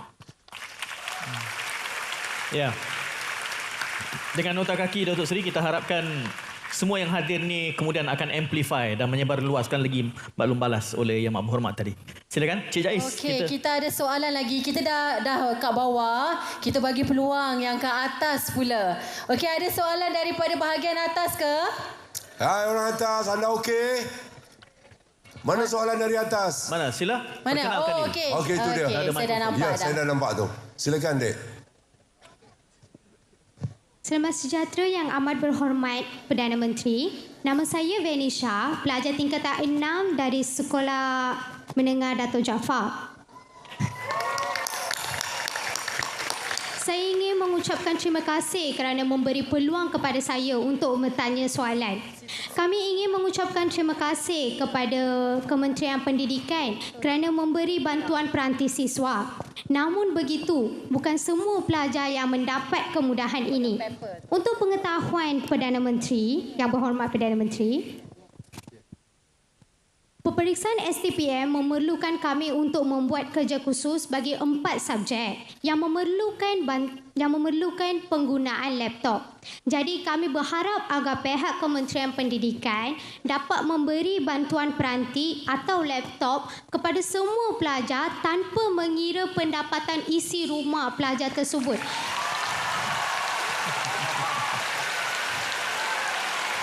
Jadi maknanya kalau bapak dia gaji RM50,000 sebulan pun kena bagi juga. Oh dapat. Bankrupt lah kerajaan. Yang kaya tak payahlah Delisha oi. Yang miskin kita bantulah. Okey? Saya faham, Menteri. Tak faham tak? Tapi what I'm trying to say is ada juga pelajar yang family dia mungkin pendapatannya tinggi tapi they have financial issues as well. So that's what I'm trying to say. Alright. In that case, specific case like that, appeal. Ya betul. But if you give a general statement like electricity bill, the opposition condemn us. Dia kata sejak Anwar Perdana Menteri electric naik. Yang naik itu untuk 1%. 99%. 99% rakyat Malaysia tak terkesan dengan kenaikan elektrik. Yang naik itu hanya bagi industri kaya dan orang-orang yang kaya. Yang pendapatan tak salah dekat cecah RM80,000 ke RM100,000 sebulan. Tapi yang dituduh ialah kita naik. Yang ini pun macam itu. Kalau peranti kita boleh consider. Kita kena consider bagi orang susah. Sebab kerajaan ni jangan ingat dia nak kena jaga tingkatan 6 saja. Yang miskin pun ramai, yang tak ada makan pun ramai, yang tak ada uniform pun ramai. Hospital tadi sesak pun ada. Jadi sebab tu saya terangkan tadi kerangka besar, hutang dah besar. So bila you appeal, okey, saya setuju dari Syah. We will try to help. Tetapi we can only do it in stages. Because I cannot afford to borrow billions and leave it to the next generation to pay. So we will have to do it according to our priority this year, the following year, and inshallah with political stability, a proper economic program, more investments, we can help. Okay, Darisa? Terima kasih. Penegasannya tadi Datuk Seri, kita tengok case by case. Yes. Kalau ada pihak yang memerlukan bantuan, boleh mohon rayuan. Datuk Seri ya. Sekarang saya gurau minta nombor telefon, saya kena maki pula gitu. Gurau sikit pun ni Anwar ni dah tua gatai. Ya Allah. Okey. Baik. Bab gurau tu Datuk Seri bagi kat saya lah. Silakan. Cik Zai. Okey, terima kasih Tuan Syed. Mikrofon kita di mana? Saya tak pasti mikrofon di Kita mana. ada soalan lagi kita buka. Oh, banyak sangat ni Ramai ni. Tak keruan yang kat bawah ni nak memilih soalan. Ramai betul nak bertanya. Itulah tu. Okey, kita ada nampak. Mana mikrofon? Kat belakang tu, betul ke? Dah ada yang pegang mic ke? Okey, saya dah nampak ada yang dah pegang mic. Okey, boleh bangun? Oleh kerana ramai, kalau boleh kita betul. ringkas dan padat. Untuk makluman semua, mic hanya ada 4 beredar dalam dewan ni. Ya. Dan siapa yang dapat mic, angkat tangan tu, itulah orang yang bertuah. So Ya. kami hanya offer untuk soalan saja. Ya, betul, Kami tak berhak untuk memilih siapa yang patut bertanya. So yang pegang mikrofon boleh bertanya. Selamat tengah hari kepada Yang Berhormat Perdana Menteri Datuk Seri. Nama saya Sandia Anand Propangkugan, pelajar tahun Minta pertama. maaf, macam mana namanya sekali lagi? Sandia. Sandia. Pelajar tahun pertama diploma dalam sains komputer. Seramai 1.3 juta belia Malaysia kini mengikuti pengajian tinggi di institusi-institusi di seluruh negara. Ini berbeza dengan keadaan 40 tahun lalu di mana hanya 14% daripada penduduk Malaysia berusia 17 hingga... Okey, soalan. Oh, sorry. Ringkas dan padat, Sandia. Silakan. Bagaimanakah cara kerajaan ingin menangani isu berkaitan dengan hutang pelajar yang membebankan selepas graduasi dan cara untuk menjadikan pengajian di peringkat tinggi lebih mudah dibiayai? Hutang belajar. Hutang pelajar. Baik. Saya dah telah jelaskan kalau kependirian saya dalam keadaan ekonomi yang lebih stabil, peluang pelajaran yang disebut democratization of access to quality education dari darjah 1 atau sekolah rendah atau tadika sampai universiti itu sepatutnya dibiaya oleh kerajaan. Ya. Maknanya sistem harus berangka membantu anak-anak kita mendapat pendidikan yang baik tanpa membebankan, melainkan golongan berpendapatan tinggi. Tapi buat sekarang ya, ini sebab tu saya kata saya nak kena bagi pandangan makro. Kalau saudara atau saudari sendiri jadi Menteri Kewangan, wang setakat ini, hutang setakat ini, bagaimana nak atur, nak bagi kenal semua. Jadi sekarang ni kalau boleh yang direncanakan oleh pemimpin-pemimpin, jemaah menteri ialah mencari jalan mengurangkan supaya jangan orang yang berhutang itu merasa terlalu tertekan, tetapi untuk menghapuskan kesemuanya dalam keadaan sekarang, ekonomi sekarang, itu tidak mudah. Ada orang umpamanya dalam TikTok dia kata Anwar janji dulu hari ini menang, esok minyak turun. Tahun bila saya sebut tu? 2008. Ada saya sebut 2013? Tidak. Ada tahun 2022? Tidak. 2008. Masa itu minyak kita jauh lebih tinggi daripada Arab Saudi. Hari ini harga minyak di Malaysia lebih rendah daripada harga minyak di Arab Saudi. Dan masa saya sebut itu tahun 2008, siapa gabungan parti saya? Keadilan, DAP dan PAS. Itu rencana saya umum itu bagi pihak PAS, Keadilan dan DAP. Jadi untuk orang PAS nak maki saya sebab apa? 2008. Sekarang harga minyak Malaysia lebih rendah daripada harga minyak Arab Saudi. Dan hutang kerajaan Malaysia sekarang 1.5 triliun ringgit. Itu jawapannya. Okey. Okey, Sandia. Okey. Cik Jais, sila. Okey, kita teruskan lagi dengan soalan. Okey, kita berikan kepada Encik Doktor. Saya dimaklumkan Dr. Ruzaimi. Dr. Ruzaimi kalau boleh ke depan, Yang Amat Berhormat Datuk Seri, Dr. Ruzaimi agak orang OKU. Jadi Datuk Zalimi boleh ke depan sikit. Bawa ke depan Cik Syarimah.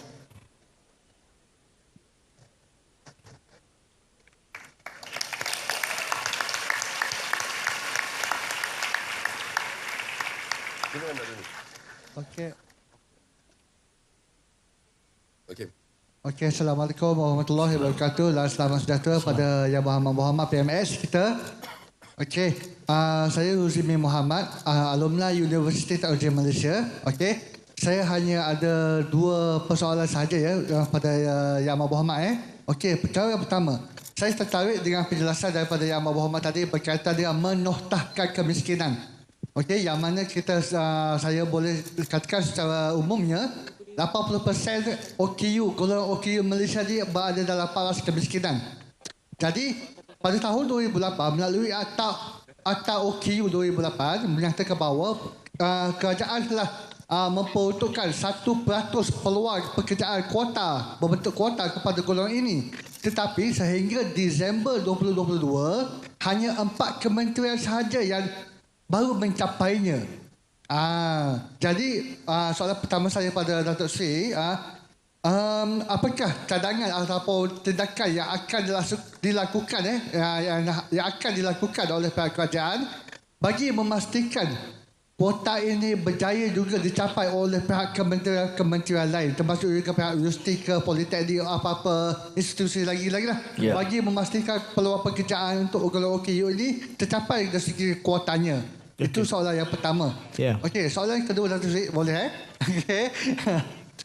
Okey. TVET merupakan satu cabang peluang kepada belia-belia di seluruh negara, termasuk juga kepada golongan OKU.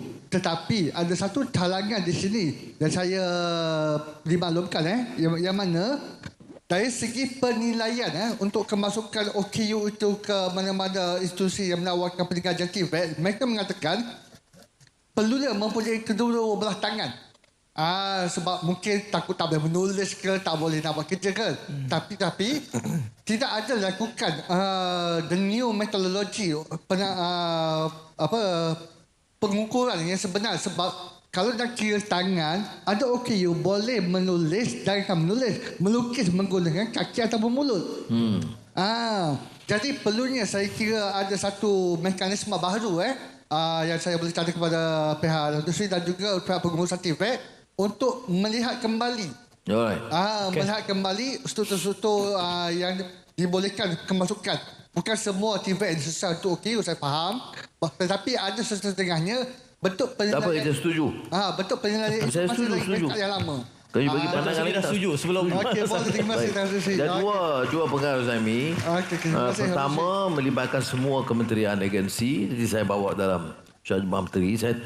Maaf, saya tidak maklum tentang perkara ini, iaitu memastikan semua agensi kerajaan dan kementerian pastikan pengambilannya. Itu. Keduanya untuk TVET, ini dipungsikan oleh Majlis TVET Negara ni oleh Datuk Seri Zahid di mana Perdana Menteri. Saya akan bagi tahu dia supaya walaupun ada kelonggaran untuk OKU, tapi janganlah perkenakan syarat-syarat seperti 2 tangan. Dia masa syarat yang ada keupayaan kita berikan ruang. InsyaAllah. Ini akan boleh, saya tidak fikir terlalu masalah. Okey, terus saja dipersetujui oleh PMX. Terima kasih. Okey. Kita berikan ruang. Pergerakan mikrofon diperlukan. Okey, siapa yang pegang mic, itulah mereka yang bertuah. Yang dapat mic terus bercakap kepada Yang Berhormat Datuk Seri. Yang dapat mic sahaja. Yang dapat mic sahaja. Okey, kita ada nampak belah belakang tu. Berbaju batik. Ada 4 orang pegawai yang berkeliaran. Bismillahirrahmanirrahim. Assalamualaikum warahmatullahi wabarakatuh. Yang berhormat Perdana Menteri Datuk Seri Anwar Ibrahim, barisan-barisan DIF terhormat dan juga rakan-rakan pelajar yang dalam perjuangan pendidikan dalam negara kita. Alhamdulillah, pertama sekali saya ingin mengucapkan jutaan terima kasih. Boleh berkenalan? Apa soalan terus? Soalan saya, okey baik. Nama siapa? Nama saya Nazril Afiq Nasaruddin, boleh panggil saya Nazril. Nazril. Okey, saya merupakan Presiden Majlis Perwakilan Pelajar tingkatan 6 di SMK Tasik Utara. Soalan saya yang pertama berkaitan dengan Datuk Seri dan juga kepimpinan Datuk Seri yang ingin memberikan keselesaan dan juga keutamaan dalam infrastruktur di sekolah-sekolah.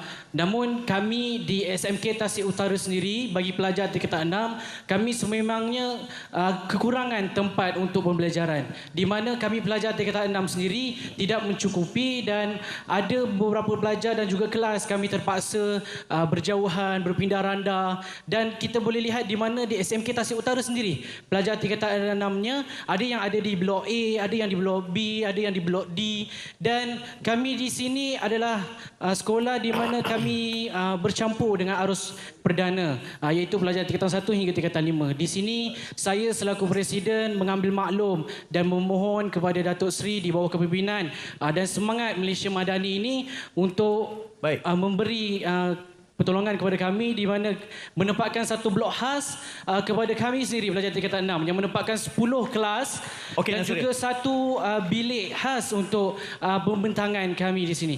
Yang terakhir minta maaf ya. Ringkaskan. Okey, ringkaskan. Yang terakhir. Soalan yang pertama tadi adalah soal kemudahan tajuk. Ya betul, kemudahan kelas dan infrastruktur untuk kemudahan kami Baik. Okey, yang kedua di mana cadangan saya kepada pihak kerajaan di mana kami di Johor Bahru ini mempunyai 1479 pelajar tingkatan 6 di Johor Bahru, dan saya cadangkan supaya kita satukan dan menjadikan kolej tingkatan 6 di Johor Bahru seperti mana yang ada di Pontian. Dan saya rasa inilah suara-suara kami dan kami harap dan harapan saya adalah martabat pelajar tingkatan 6 terus diangkat. Terima kasih Nazrin. Okey Nazrin. Cadangan Nazrin itu konsisten dengan dasar Kementerian Pendidikan diumumkan oleh Menteri. Ya, dia umumkan ini baru tahun ini, baru kita putuskan.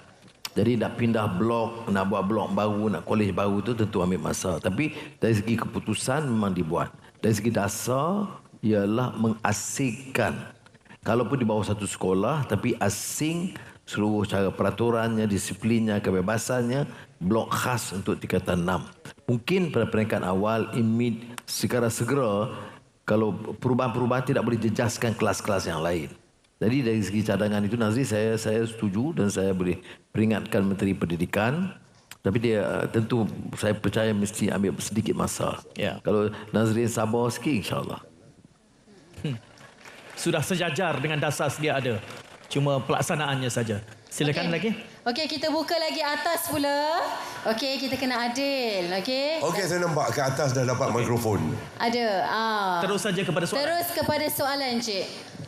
Yang pertama, Assalamualaikum warahmatullahi wabarakatuh. Datuk Seri, warga Dewan sekalian, salam sejahtera, salam kerajaan perpaduan dan salam Malaysia Madani. Soalannya. Baiklah, saya merupakan ahli jawatan kuasa perwakilan pelajar Kolej Matrikulasi Johor, ingin mengajukan soalan kepada Datuk Seri. Nama siapa? Nama saya Muhammad Alif Daniel. Muhammad Alif, terus pada soalan. Alif. Okey, saya ringkaskan terus pada soalan. Baiklah, Datuk Seri. Kita semua sedia maklum akan bilangan pelajar yang ramai di sesebuah kolej matrikulasi. Oleh itu, capaian internet menjadi isu biasa atau common issue di mana-mana kolej. Terutamanya di kolej saya sendiri, Kolej Matrikulasi Johor yang berada pada tahap kurang memberangsangkan. Oleh itu, saya mewakili rakan-rakan pelajar yang lain ingin bertanya, adakah kerajaan perpaduan berhasrat untuk meningkatkan dan memberi sedikit peruntukan terhadap capaian internet di Kolej Matrikulasi Johor? Kami berharap agar pertanyaan dan permohonan ini mendapat respon yang positif daripada Datuk Seri dan Kerajaan Perpaduan dengan kerjasama Kementerian Teknologi. Baik. Okey, Alif. Soalan sudah diterima. Baik. Terima kasih. Baik. Kolej Matrikulasi Johor. Ya, betul Datuk Seri. Dia internet kita kalau tahu dengan 5G sekarang ini penetrationnya 80% dan rencananya ialah mesti selesaikan. Tapi saya tak fikir boleh selesai tahun ini. Cuma rencana sebab itu kita guna sementara Starlink ya. Starlink itu sebagai temporary terutama bagi yang kawasan yang remote. Ada universiti termasuk kolej matrikulasi ada connectivity tetapi oleh kerana terlalu ramai pelajar jadi buffering itu mengambil masa. Jadi dari Kementerian Komunikasi dan Digital memang beri keutamaan dan perhatian dan saya bagi tahu universiti, college itu keutamaan ya. Dan saya nak jawab secara spesifik untuk Kolej Bermatrikulasi Johor, saya tak boleh, tapi saya boleh bagi dari segi dasar dia. Kerana kalau hal ini dah terbengkalai, sisih begitu lama beberapa kawasan, kita nak atasi semua masalah dalam setahun ni tak boleh. Ya. Tapi saya cuba insya-Allah, kerana ini bagi saya keutamaan. Kalau kita nak tingkatkan mutu pendidikan, dia connectivity itu bagi saya agak kritikal. Jadi saya setuju. Terima kasih. Terima kasih Alif. Silakan. Ringkas dan padat. Okey, next soalan. Ada next soalan ke Alif? Lagi satu. Boleh ke? Atau kita nak bagi pada yang lain? Yang lain ya. Yang lain. Terima kasih Alif. Sekejap bertenang Dewan. Dah ada yang pegang mikrofon. Saya nampak. Kita berikan kepada yang dah pegang mikrofon. Soalan ini sangat penting. Sekejap nanti awak bahagian awak. Sabar Okey. Assalamualaikum Datuk Seri. Salam Malaysia Maliani. Saya Puan Erni. Saya merupakan NYDP daripada salah satu sekolah pendidikan khas di Johor Bahru. Jadi saya bertanggungjawab hari ini menyuarakan, mengharapkan Datuk Seri boleh mempertimbangkan. Pertamanya saya ucapkan tahniah pada adik-adik mahasiswa dan kita cuba bantu golongan OKU di mana terdapat pelajar deaf di Johor Bahru. Mereka merupakan pelajar yang berpotensi, sangat berpotensi di akademik dan juga co-curriculum. Okey, di mana bila selepas darjah 6 atau UPSR di Johor Bahru tiada saluran sekolah bagi pelajar-pelajar OKU yang berpotensi untuk mengambil SPM di Johor Bahru. So terdapat segelintir, tak segelintir lah, ramai pelajar-pelajar deaf di Johor Bahru, ibu bapa terpaksa menghantar anak-anak yang berpotensi ini hanya satu sekolah di Penang sahaja yang membolehkan pelajar ini mengambil SPM. Okey, saluran SPM ini mereka adalah mengambil SPM sama seperti pelajar-pelajar yang normal. Saya ambil perhatian dan saya akan cuba. Satu sahaja Datuk Seri sekolah di Johor Bahru. Baik. Okey, sekian, terima kasih. Terima kasih. Dan saya pasti insya-Allah saya akan bawa. Mana dia namanya sekolah, saluran sekolah yang disebutnya berpotensi, begitu ya. Nama ini sekolah untuk pendidikan khas menengah ya. Pendidikan khas menengah. Baik, arahan Wan Hilmi diterima.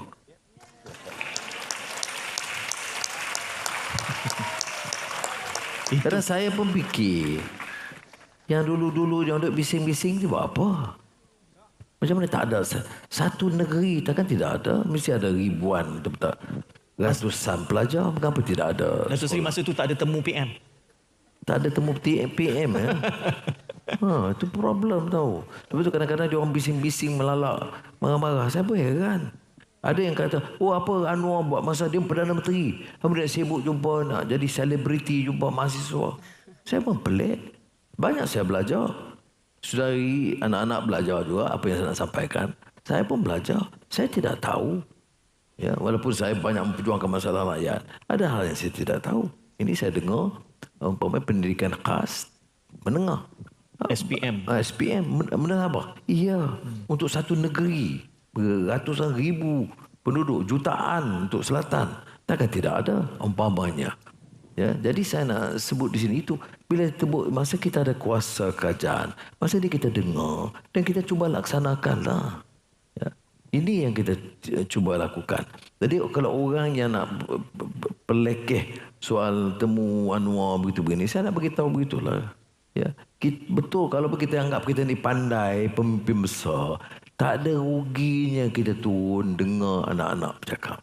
Ya, anak peringkat mana? Sekolah pendidikan khas. Dan tadi kolej matrikulasi, ada yang tingkatan 6, ada universiti. Ya. Apa salah kita dengar? Bukan saya setuju semua. Tapi kalau cadangan itu baik, kita terima. Dan kalau saya tak boleh jawab, saya bawa dalam mesyuarat Jemaah Menteri.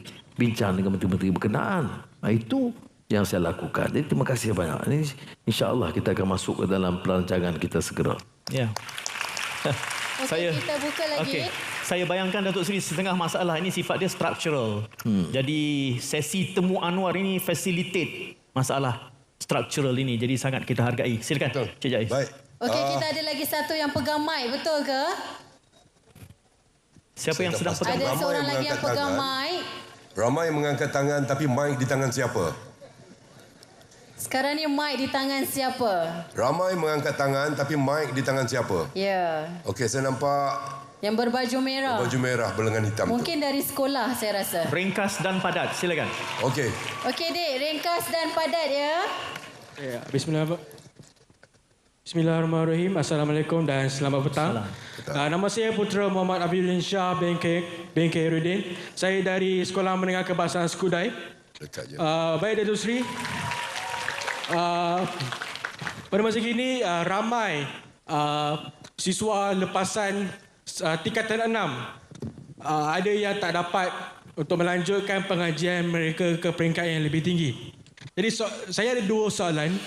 Soalan saya, apakah usaha Datuk Seri ataupun Kementerian Pendidikan Malaysia dalam membantu pelajar tingkatan 6 mendapat tempat untuk melanjutkan pelajaran pada tahap yang lebih tinggi? Itu soalan saya pertama. Yang kedua, Datuk Seri, tidak semua pelajar tingkatan 6 berpeluang untuk melanjutkan pelajaran. Ada yang bertanya, adakah pelajar tingkatan 6 mempunyai peluang yang luas dalam sektor penjawat awam dan sektor swasta? Terima kasih Datuk Seri. Terima kasih. Putra, yang belajar tingkatan 6 tu belajar kajian-kajian bagi lulus dengan baik. Kalau lulus cemerlang, mesti masuk universiti. Janganlah pula. Jadi, itu tanggungjawab pertama. Belajar tingkatan 6, mesti belajar sungguh-sungguh supaya cemerlang dan boleh masuk ke universiti atau IPTA. Now, kalau tidak, peluang pekerjaan ada. Di penjawat awam tu saya fikir tentulah ada kategori. Ada juga. Jadi saya nak jawab cara umum boleh, iaitu ada peluang ke TVET. Kerana TVET sekarang ini seperti sudah tahu, ada TVET peringkat tinggi macam dibuat oleh UniKL. Itu TVET peringkat tinggi, peringkat siswazah atau peringkat pasca tingkatan 6 atau pasca matrikulasi. Jadi bukan semua TVET itu daripada sekolah. Jadi kita kena lihat peluang-peluang ini dan saudara kena cari maklumat yang lebih detail. Ya? Terima kasih Putra. Ya. Cuma nota kakinya kerana ada saja syarikat unicorn hari ini Datuk Seri yang tidak lagi melihat ijazah. Ya, itu pun ada, sedang berubah dunia ini. Silakan. Okey, saya difahamkan kita ada soalan yang terakhir. Okey. Okey, yang pegang mic. Soalan yang terakhir. Akhirnya. We save the best for the last. Assalamualaikum warahmatullahi wabarakatuh. Kita dengar dulu soalan. Kita dengar dulu soalan. Yang amat berhormat Perdana Menteri Datuk Seri Anwar Ibrahim, soalan saya berkaitan namanya. Okay. Nama saya Muhammad Salahuddin bin Zakir Abdul Razak daripada Maktab Sultan Abu Bakar IC. Okey. Soalan saya menjurus kepada pentadbiran. Corak pemerintahan Islam yang manakah yang menjadi rujukan yang amat berhormat Perdana Menteri dalam membentuk masyarakat dan negara yang sejahtera, khususnya masyarakat madani, seperti pemerintahan Khalifah Harun al-Rashid, Khalifah Umar Abdul Aziz. Dan daripada sistem pemerintahan yang cekap dan berkesan itu, bagaimana kerajaan dapat melahirkan tokoh-tokoh yang luar biasa seperti Ibn Sina, yang Ibn Sina tu berjaya untuk membentuk ilmu-ilmu baharu seperti menemui sistem peredaran darah dan berjaya mengubati sultan pemerintah daripada sebuah kerajaan pada umur 18 tahun. Bagaimana untuk membentuk graduan yang seperti itu? Corak kepimpinan Islam yang mana? Terima kasih. Soalan baik soalan tu ya. Soalnya saya tidak guna sangat. Saya tidak gunakan slogan seperti mana yang sudah sebut itu. Tapi saya nak tanya, cuba kita fikir.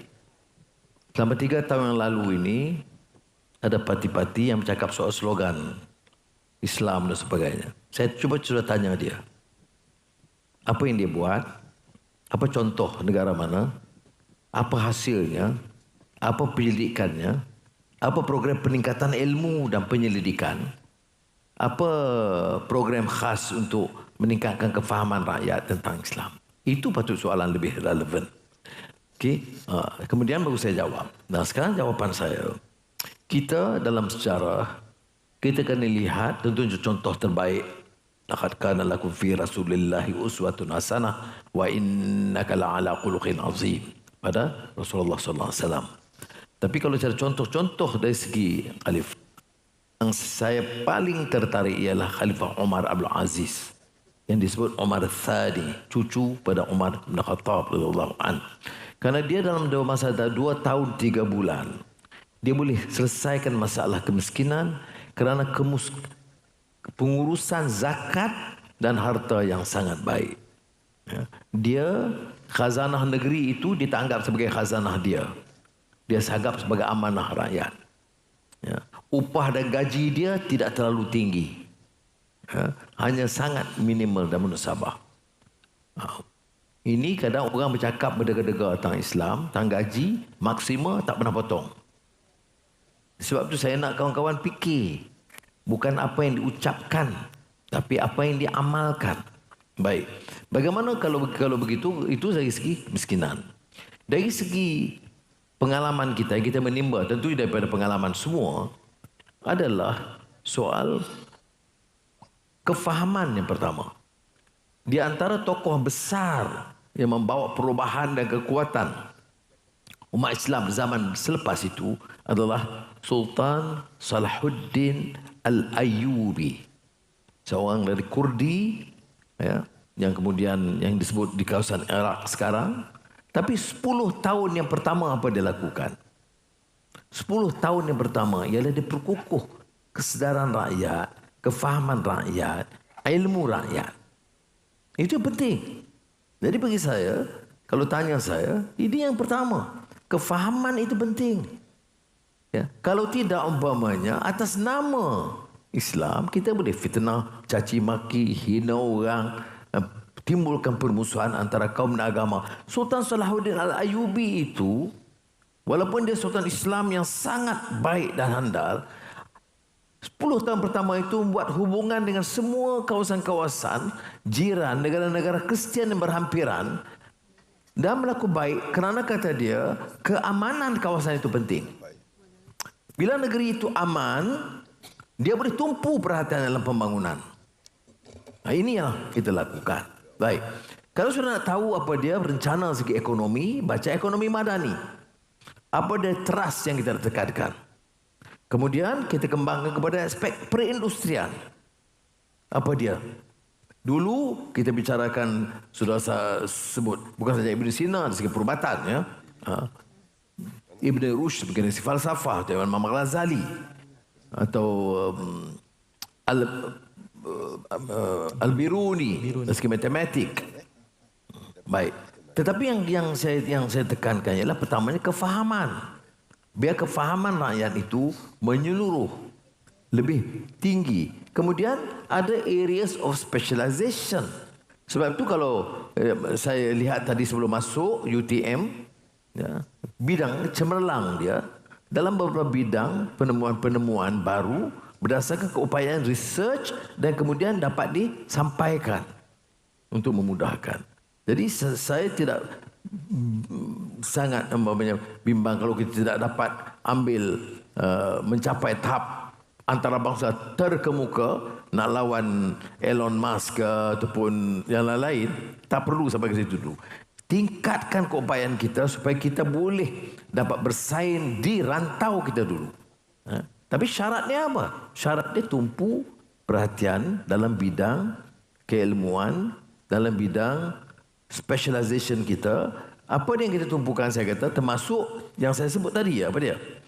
Transformasi digital. Itu penting. Keduanya, kita masih import barang makanan yang terlalu banyak.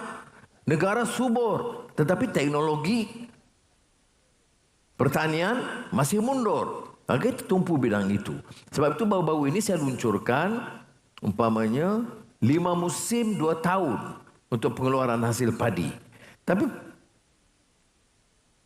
perbelanjaan awal peruntukan itu perlukan minima 3 bilion ringgit. Ya. Tapi saya kata terpaksa kita beri peruntukan. Kerana kalau tidak kita terpaksa bergantung kepada import beras dari luar negara. Dan beras luar negara sekarang melambung naik. Jadi harga beras import sekarang sudah tinggi. Walaupun beras yang lain yang di dalam negara masih terkawal harga dia. Jadi saudara, semua ini kita harus lihat. Ya. Kemudian untuk memacu pertumbuhan ekonomi dan industri, apakah kita nak tumpu syarikat-syarikat besar saja? Tidak. Maka kita tumpu SMEs supaya keupayaan memberi manfaat kepada yang lebih ramai. Jadi sudah tahu kontroversi baru-baru ini bila saya cadangkan untuk meningkatkan kefahaman anak-anak Islam dalam masalah kekeliruan dan percambahan dan penghinaan dan pelbagai ini, baca 40 hadis Imam Nawawi, ya, Matan Al-Arba'in yang 40. Kemudian ada pula yang bukan Islam mengamuk, ini nak paksa. Kemudian yang Islam pun. Jadi sebenarnya kalau nak hadapi, kita nak jadi Islam yang baik, kita kena dengan ilmu. Ya. Tapi saya tidak bermaksud memaksa. Orang bukan Islam tidak dipaksa baca 40 hadis itu. Ya. Tapi ilmu. Tanya saya baca semua. Terutama masa dalam penjara, banyak waktu. Ya. Misalnya bila Quran, hadis dan tafsir semua saya baca. Saya baca kitab-kitab lama Cina. Semua klasik dia. Romance of the Three Kingdoms, Road to the West. Semua saya baca. Oh, saya jadi Cina. Tak. Kerana saya dah jadi pemimpin. Masyarakat Cina itu sebahagian daripada keluarga saya. Ya. Kemudian India. Pahaman Hindu. Pahaman Buddha. Saya tak galakkan semua orang baca. Tapi sebahagian kita kena faham. Jadi bagi saya kalau orang bukan Islam nak baca, janganlah jadi. Kadang-kadang orang bukan Islam ni pun, kadang-kadang dia macam Islamofobia. Dengar Islam menjadi fobia. Itu masalah juga. Tetapi apakah kita paksa bukan Islam? Tak. Apakah kita wajibkan bukan Islam baca 40 hadis? Tidak. 40 hadis ini hanya untuk pelajar-pelajar Islam. Mengapa kita begitu? Kerana kita tengok kedangkalan ilmu jadi masalah. Kerana kedangkalan ilmu lah orang boleh fitnah, orang boleh cerca, orang boleh buat hukuman ikut suka hati. Ya? Ini maksiat. Kebetulan rasuah tak ada sebut pula. Kecaman terhadap rasuah itu tidak kuat. Aneh, saya fikir aneh. Anjuran pakai janggut lebih kuat daripada anjuran menolak rasuah. Jadi saya tidak fikir pendekatan itu bijak. Maka caranya, bukan saya buat fatwa, saya bukan bidang saya, keupayaan saya. Maka saya rujuk kepada hadis yang jumhurnya, majoriti ulama memikirkan hadis penting yang telah dikumpul oleh Imam Nawawi. Itu sebagai contoh.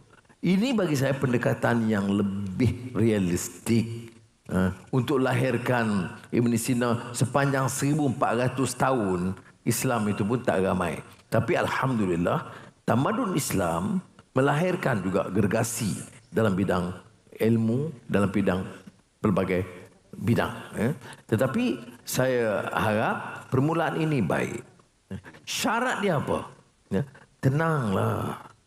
Soal kaum agama ini jangan kita jadi masalah perkotak-katikan. Baca sejarah. Ya. Faham. Ya. Dan tahu sensitif. Tiap kenyataan macam saya. Kebetulan saya Perdana Menteri. Saya buat kenyataan. Ya. Kalau saya tak hati-hati, mungkin menyinggung orang Islam. Saya lebih sikit kan menyinggung orang Cina. Atau menyinggung orang India. Kemudian tertinggal pula nanti orang Dayak dan orang Kadazan. Jadi saudara kena fikir, ya, bagaimana kita nak santuni supaya semua ini dapat dihadapi. Tapi katalah kalau saya betul-betul khianat kepada Islam. Saya buat beberapa hal, maka memang ada hak orang Islam bangkit dan bantah. Ataupun saya khianat pada orang Melayu. Saya buat sekolah daif, majoriti sekolah Melayu. Tapi kalau sekolah Cina daif, kita bantu juga. Sekolah Tamil daif, bantu juga. Saya kata Kuala Lumpur, saya jaga Kuala Lumpur sekarang. Saya kata saya tidak mau Kuala Lumpur dikenal dengan mercu tanda. Dengan Twin Tower saja, dengan bangunan yang hebat-hebat, dan restoran 7 bintang dan hotel-hotel megah. Saya nak Kuala Lumpur dikenali sebagai kota bersih, gerai, warung yang baik untuk rakyat di bawah. Ya. Maka dalam beberapa bulan ini, berbelas-belas yang telah dibaiki, dibangun semula. Ya, bumbung-bumbung. Kuda mentang-mentang Kuala Lumpur yang pergi ke warung ni siapa? Orang-orang miskin. Maka dia robek, panas. Ya. Dan tak ada siapa peduli. Ni pejuang-pejuang Melayu yang hebat-hebat yang buat proklamasi Melayu ini semua. Mana dia tahu ini semua? Ya. Jadi sebab itu saya tidak minta anak-anak jangan terpegunlah dengan orang jerit-jerit itu. Ngam-ngam pergun. Siapa pun boleh jerit, boleh dapat tepukan. Tapi orang ukur kamu apa yang kamu buat masa kamu berkuasa. Jadi sebab itu saya kata dalam peringkat awal berpuluh dah gerai-gerai baru. Dan esok sebelum saya berlepas ke Jakarta, itu bukan saya kata pasal program Temu Anwar. Ini kan salah faham pula. Program itu program rapat pimpinan negara-negara ASEAN. Semua ketua negara ASEAN wajib hadir. Itu di kempen di Jeram. Oh, Anwar tak ada kerja lain. Asyik keluar negara je. Benda ni. Baik. Hari itu saya pergi ke Laos. Pergi pagi. Flight 7.30 pagi. Habis program malam lepas saya pergi semayang di masjid di situ. Balik malam. Tak pergi mana mesyuarat. Jumpa Perdana Menteri, jumpa ini. Bincang balik. 16 hari bulan saya kena pergi ke Nanning, China. Kerana Perdana Menteri China minta hadir satu majlis, undi. Saya bertolak pada Kuching kerana hari Malaysia. Selesai 10.30, naik kapal terbang pukul 11 malam sampai 3 pagi. Program dia 9 pagi. Habis 3 petang saya balik Kuala Lumpur. Itu marah. Apa kerja dia? Asyik berjalan makan angin. Amanda ni. Ya. Tapi dia orang dengar, iyalah, apa ni, apa kena mengenal apa Perdana Menteri ini. Masjid saya pun bocor, dia tak tengok. Dia nak pergi ke negara China. Buat apa? Ini sebab saya minta anak-anak fikir. Critical mind. You know. Saya tak ada pilihan. Bukan saya seronok pergi. I have to do a job. Saya... Ya, bukan anak minta kerjasama saudara. Sudah tanya anak-anak. Mungkin, kalau anak-anak tak simpati, siapalah lagi nak simpati. Itulah yang saya cakap sikit lebih kepada anak-anak ni. Ya. Ya. Yang penting apa? Yang penting apa? Kita ada kuasa. Janganlah curi duit negara. Itu bagi saya sangat penting. Saya nak Malaysia ini janganlah nampak hina sangat imej dia. Ya. Apa imej Malaysia kalau baca di luar negara? Negara yang korup. Ya. Negara yang korup. Itu imej kita. Keduanya, negara yang sekarang ini melahirkan kelompok-kelompok ekstremis. Kaum dan agama. Ini semua akan menjejaskan masa depan anak-anak. Kalau ini diterima pakai oleh negara-negara asing. Ya, pelabur-pelabur. Kita tidak akan berjaya. Macam 2-3 tahun yang lalu. Lembab negara ekonomi negara ini. Ya. Jadi, saya diinterview oleh Fortune Magazine. Fortune Magazine ini di antara majalah terkenal dari New York yang membicarakan tentang 500 syarikat terkemuka di dunia. Saya sibuk, jadi saya ada program di Perak. Dia turun ke Perak, di Tambun, interview saya. Jadi antara soalan-soalan yang sama. Tentang apakah boleh saudara tangani perkembangan golongan pelampau ni. Saya kata, saya insya-Allah boleh. Oh, dia kata ini, sentimen ini akan menakutkan pelabur-pelabur. Saya kata tak betul. Ada masalah dan kita mampu tangani. Dan saya yakin walaupun ada masalah kekeliruan sentimen sekejap, saya yakin saudara insya-Allah. Yes, we have a problem. Kita nak explain. Macam tadi saudara tanya tentang komunikasi. Memang ada kelemahan kita. Memang nak jawab masalah. Senang je pergi ke kampung. Anwar, kamu percaya ke? Besok habis Cina ambil alih negeri ini. Itu disampaikan. Orang Melayu fikir, betul juga. Anwar ni banyak kawan Cina. Menantu dia pun ada Cina seorang. Habis. Jadi, Dia tak boleh tak fikir, dan itu yang menyebabkan sentimen menentang itu kuat.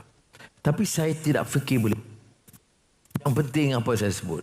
Yang pertama, pemimpin saya dengan kuasa yang ada. Saya nak percaya, cakap kepada anak-anak, dengar ni baik-baik. Dengan segala kuasa yang ada pada saya tidak akan izinkan negara ini menjadi perkakas bagi beberapa perasuah curi harta dari negara ini. Saya tak peduli. Kamu nak serang, kamu nak hina, kamu rasakan nak boleh kalahkan, I don't care. I have a duty and I will fight till the end. Ya. Yang kedua, guna kuasa ini cari jalan untuk yang rakyat yang terbanyak. Macam saya kata sini, sebaik sekolah daif kita start begitu.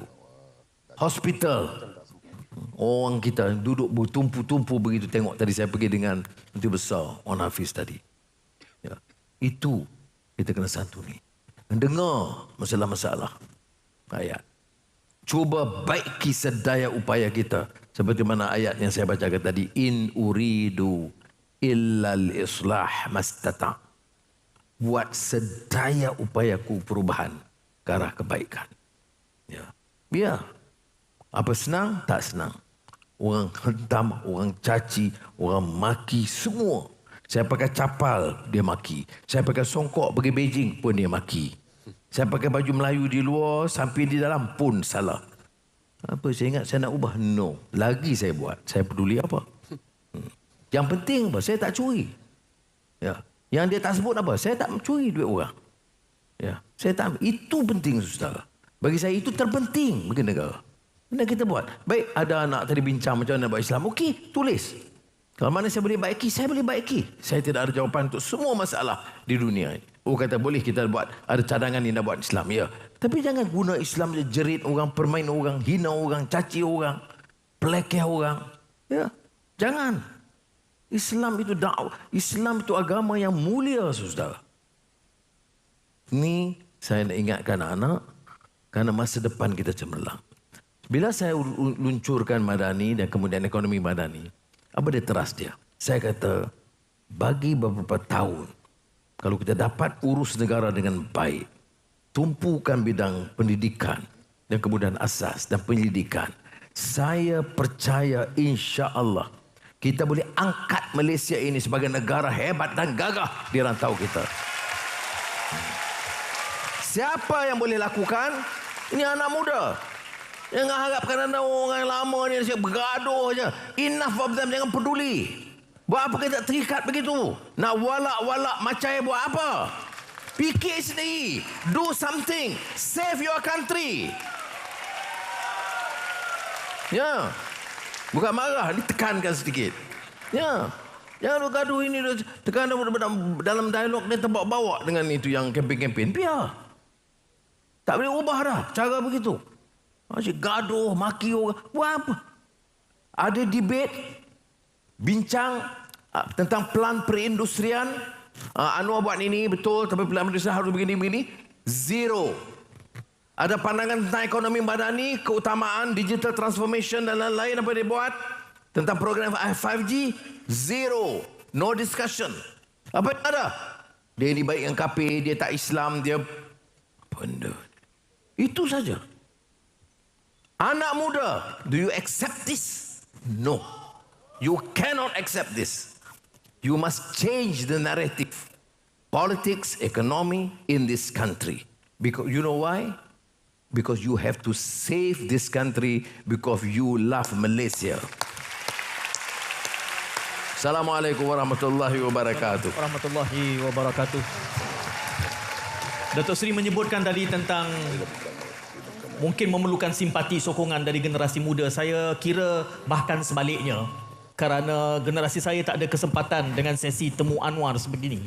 Di mana semua generasi muda boleh berinteraksi langsung tanpa tapisan. Saya kira kalau legasi ini diteruskan, berkat kegigihan dan stamina Datuk Seri, insya-Allah kita bakal melihat perubahannya bermula daripada generasi muda yang berada di depan Datuk Seri ini, insya-Allah. Ayuh sama-sama kita berikan tepukan paling gemuruh kepada Yang Amat Berhormat Datuk Seri Anwar Ibrahim. Dan saya kembalikan semula kepada saudara Jais. Baiklah, sekali lagi satu tepukan untuk Yang Amat Berhormat Perdana Menteri kita dan Tuan Syed Menawar sebagai moderator. Dan kita tiba ke penghujung sesi bertemu Anwar. Dan mohon semua para tetamu hadirin untuk rapat kedua-dua belah di tengah-tengah sesi. Alhamdulillah macam selesai sudah temu Anwar Johor baru ketika ini. Saya boleh gambarkan ini adalah sesi temu Anwar yang terpanjang pernah saya sertai di beberapa lokasi di Universiti Awam sebelum ini. Sudah tentu ia memberi dan juga membawa kepada pelbagai persoalan, pelbagai pertanyaan yang diberikan terus kepada Yang Amat Berhormat Perdana Menteri. Saya fikirkan 90% berkaitan dengan pendidikan dan hampir 100% adalah persoalan daripada anak muda. Dan ketika ini Yang Amat Berhormat Perdana Menteri dan juga Yang Amat Berhormat Menteri Besar Johor dan juga Naib Chancellor Universiti dan juga pengurusan tertinggi universiti bersama dengan para pelajar, anak muda, mereka yang berada di sekitar Johor yang memenuhi Dewan Sultan Iskandar hari ini.